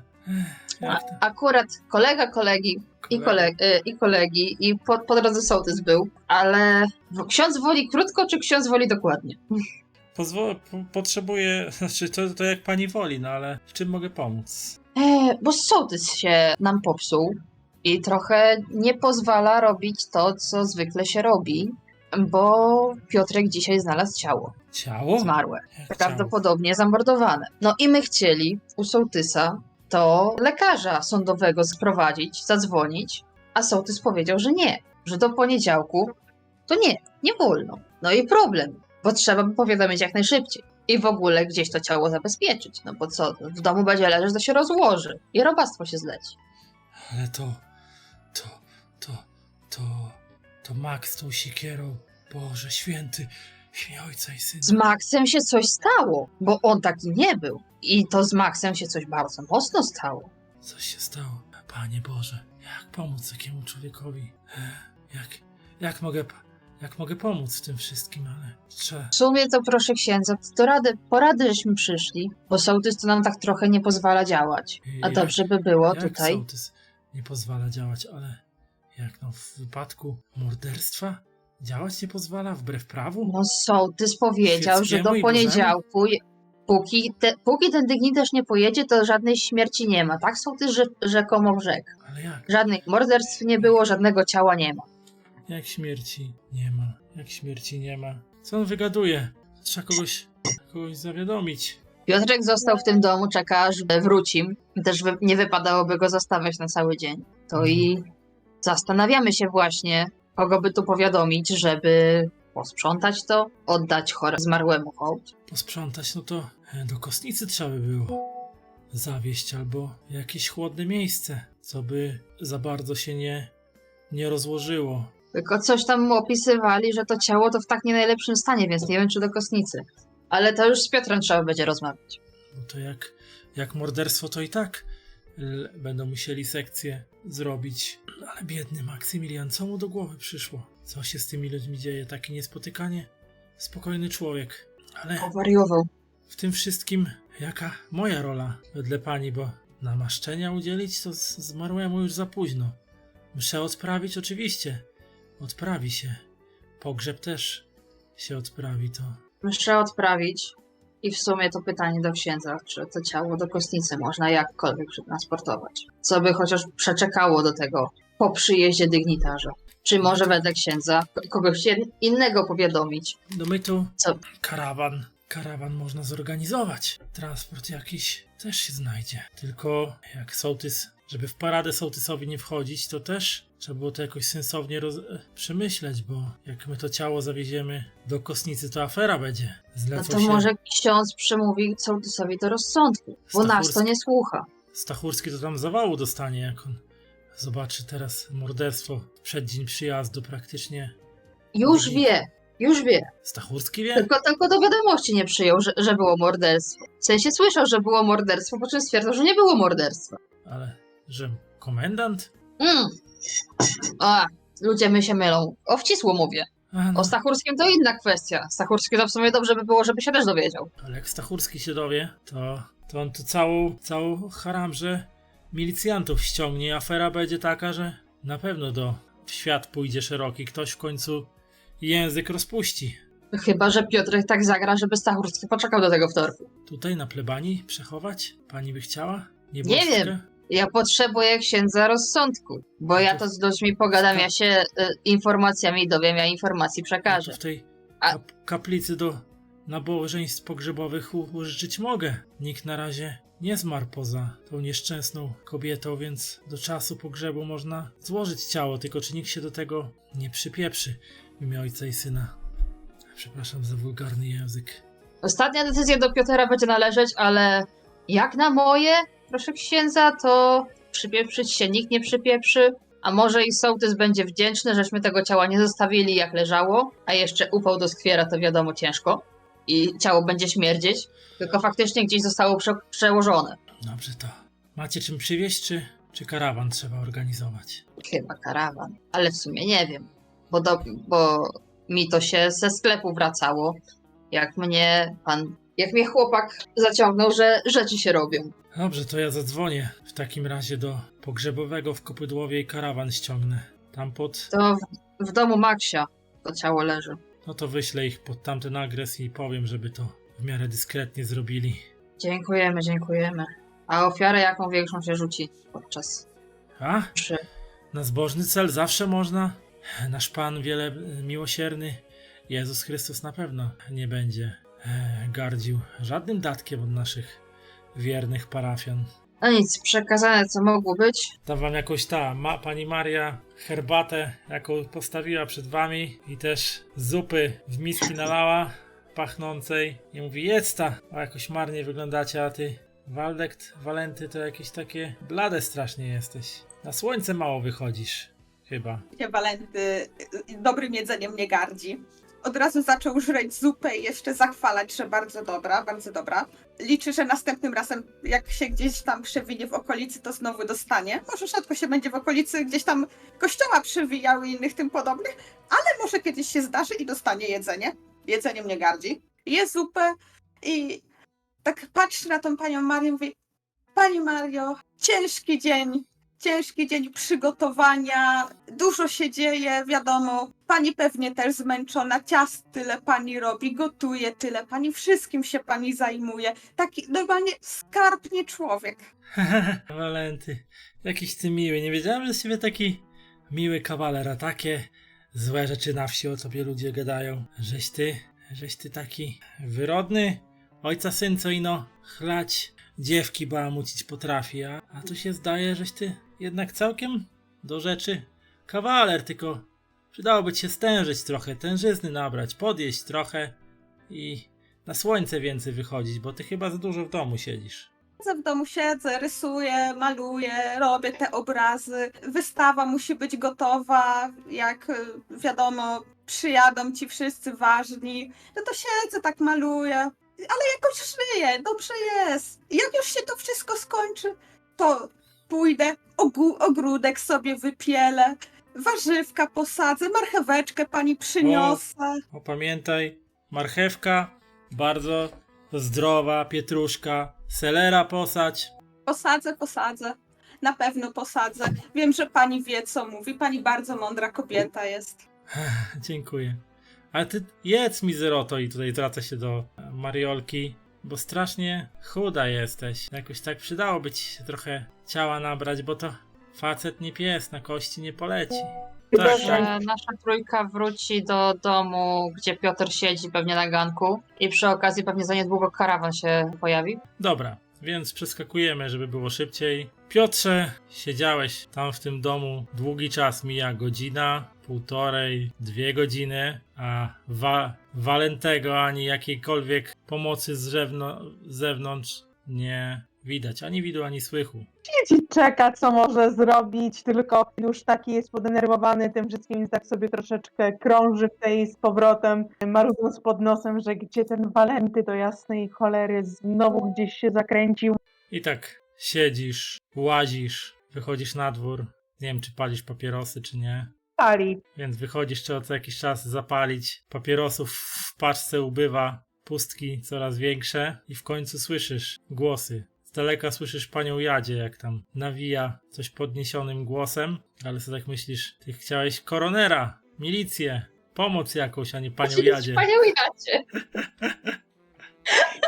Jak pani Jadzia jest niezawodną kobietą, zdolną do wielu rzeczy. Tak, gdzie jest lekarzem sądowym? Co do jasnej Anielki. Ja Tak tak lepsza niż zdziwiony prezydent. Nasza trójka wychodzi w sumie? Czy karawan jest gdzieś w okolicy, bo nie wiem. Nie, karawanu jeszcze nie ma. Pierwsi na razie zjawiacie się na miejscu wy.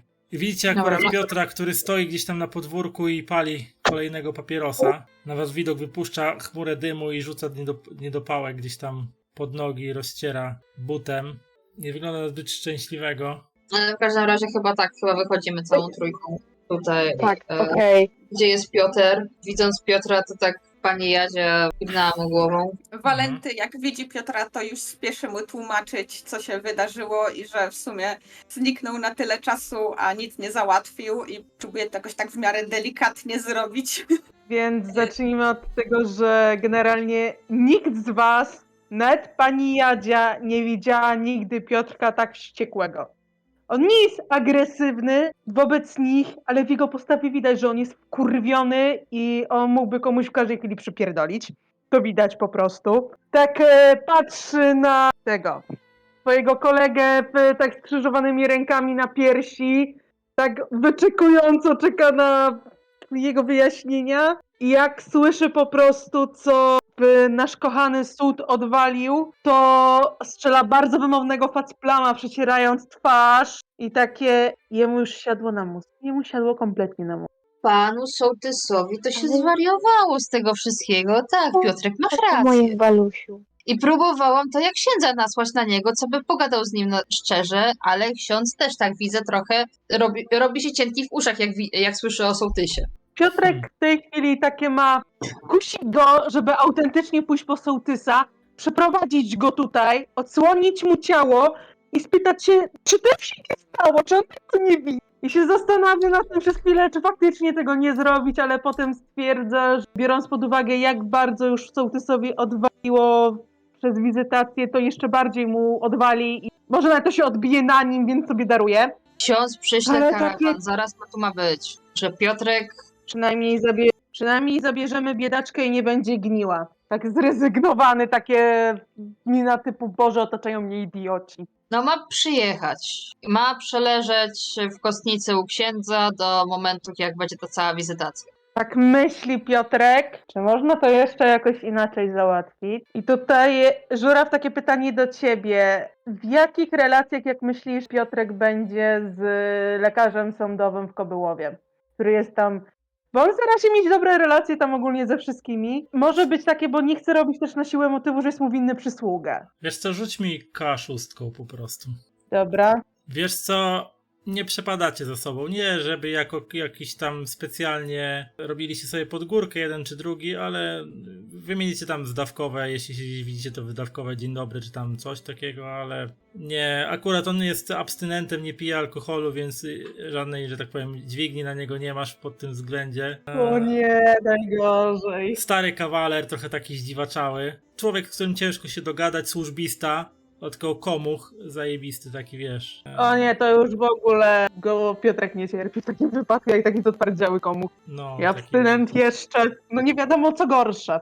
Więc tak. Więc tutaj jakaś próba, żeby mieć na niego haka i go ściągnąć, żeby to ogarnąć, nie zadziała. Stachurski się nazywał ten, jego przełożony, nie? Tak, tak. Stachurski to też jest tą wizytą przytłoczony, pamięta jak jeszcze po prostu chlał pod względem tego, więc raczej on też nie będzie chciał w dramę jakąś wchodzić. Jedyne co pozostaje to faktycznie przenieść te zwłoki i w miarę możliwości zabezpieczyć dom, żeby nikt tutaj nie właził, nikt na tego gluta się znowu nie nadział, ani nic, bo to wszystko wskazuje na to, że to przez tego gluta mu odwaliło, naszemu lekarzowi. Którego gluta? Tego, co żeśmy mu kazali zbadać? Tak, wszystko na to wskazuje. Ale jak jakiś mały, pojedynczy glutek miałby mu rzucić na mózg? Z tego, co przeczytałem w jego notatniku, to są to jakieś jak bakterie, czy jakieś coś takiego inne dziadostwo, takie małe, co to żyje.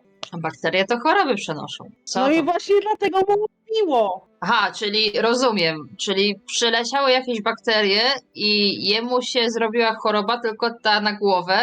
On się tym zaraził po prostu. Tak by to wyglądało, ale czy to jest stricte, to no nie wiem, ja tam biologiem nie jestem. Czyli trzeba by jego go wysłać do notatniki. innego lekarza. Tylko czy ten lekarz też się nie zarazi tym samym? To nie wiem do szpitala na jaki oddział izolacyjny, czy co to ma być tam niby. Na razie jest w izolatce na posterunku. Zobaczymy, co będzie z nim za jakiś czas. Dajmy mu te 24 godziny, zobaczymy, czy będzie dalej to miało na niego jakiś efekt, czy to się ogarnie. Bo na chwilę obecną to jest lepiej zabezpieczyć, żeby nikt w tą zieloną breję nie właził. No, żeby też inni się nie zarazili. Jak najbardziej rozumiem. Czy to bakterie, czy coś innego, ja nie wiem. Ja biologiem nie jestem, dla mnie to po prostu działa na podobnej zasadzie. Gdybyś Tego ty, to- Piotrek Stachurskiego, powiadomił, żeby przysłał lekarza, ale nie wszystkich ludzi naraz, tylko wstrzymał się z całym śledztwem do wtorku, a żeby tylko lekarz stwierdził, co się stało, czy od ciała też się można zarazić, bo w sumie nie wiem. Powiem ci tak, nasz kochany lekarz na naszym posterunku to jest takim komunistą, że on by temu dygnitarzowi. A, no to dobra, no to w takim wypadku lekarza musimy też wstrzymać do tego, aż faktycznie on pojedzie sobie. To może dlatego sołtys stwierdził, że żadnej śmierci nie było, bo on doskonale wie, kogo mamy na lekarzu sądowym i on nie chce, żeby ci panowie jeszcze na specjalną herbatkę ugadali. Tak, to jest realne, ale jest jeszcze jedna opcja. Możemy pogadać z Jackiem, czy on wśród swoich ludzi nie ma jakiegoś lekarza tutaj sądowego, albo kogoś, kto mógłby nam pomóc. Z Jackiem pogadać zawsze można. Szczególnie, że to się w sumie trochę od niego zaczęło, od jego krowy, która zdechła. Dokładnie. A jakby nie patrzeć, kto z nas wszystkich najszybciej będzie znał kogoś, kto może nam pomóc. Teoretycznie mógłbym jeszcze ojca spytać, czy on tam nie ma w znajomościach kogoś, jakiegoś lekarza sądowego czy kogoś, ale ostatnio z jego sercem jest coraz gorzej, nie mam zamiaru go męczyć. Tak rozmawiając i dywagując, słyszycie warkot nadjeżdżającego pojazdu. Aha, chyba karawan przyjechał. No to panowie będą mieli pewnie coś zbierać. Oj, będą mieli, oby to nie była zawartość ich żołądku. Jednakże zamiast życzonego karawanu na podjazd przed chałupą Maksymiliana Sachajki zajeżdża czarna Wołga. I w tym miejscu nie. zakończymy dzisiejszą sesję, bo już późno się zbliża. Są sesje pod tytułem Czarne Wołgi chcą cię zabić. Tak, i Najpierw bezpośrednio, a teraz pośrednio. I tym sposobem kończymy dzisiejszą sesję. Ale czy jakieś uwagi na koniec? Poza tym, że technikalia nam przeszkadzały na każdym kroku. Mam problemy techniczne.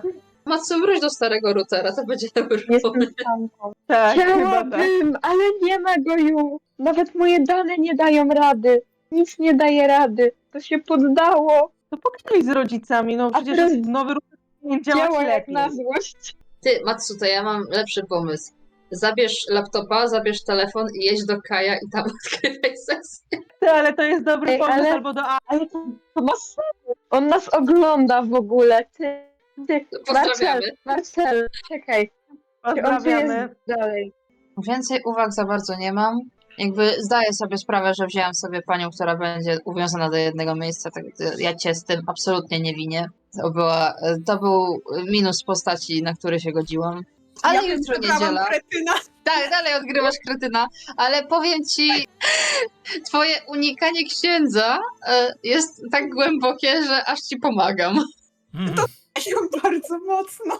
Różowy lakier do paznokci. Ja się popatrzę. No ale już dzisiaj Matsu dużo bardziej wchodziła w jakieś interakcje. Tylko technikalia zawiodły. Do 3 razy sztuka. No. żeby- Do następnej sesji to już wszystko musi być idealnie, dlatego ja też troszeczkę proponuję, że może nie 15, a 20 minut wcześniej się spotkać, żeby mieć pewność, że wszystko tutaj będzie technicznie dobrze. Ma to sens. Dobrze, Dobra, moi drodzy, Misiek. nie zatrzymuję was w takim razie dłużej, żeby też pozwolić sobie i innym odpocząć. Jutro ciężki dzień, przynajmniej dla niektórych. Dziękuję wam za udział na dzisiejszej sesji. Dziękuję wszystkim widzom, którzy dotrwali do tego czasu i oglądali i śledzili losy bohaterów tej opowieści. Zapraszam wszystkich do followowania mojego Twitcha, ewentualnie do subowania Twitcha, bo też uczestniczę w programie Towarzysza Twitcha od jakiegoś czasu. Do subskrybowania mojego kanału na YouTube, który przeżywa dzisiaj 10. rocznicę utworzenia, a także do lajkowania, też do followowania na Spotify podcastu Żuraw Sesje RPG, gdzie lądują też przemontowane pod słuchanie takie bardziej strawne, skrócone wersje rzeczy, które rozgrywamy na żywo właśnie tutaj na Twitchu. I co? Życzę dobrej nocy, pozdrawiam i do zobaczenia na kolejnych streamach. Jeżeli spodobało Ci się, drogi słuchaczu, to co robię, zapraszam do odwiedzenia swoich mediów społecznościowych: YouTube, Facebook, Twitch, Instagram. Wszędzie znajdziecie mnie wpisując w wyszukiwarce żuraw.pl. Linki w opisie każdego odcinka.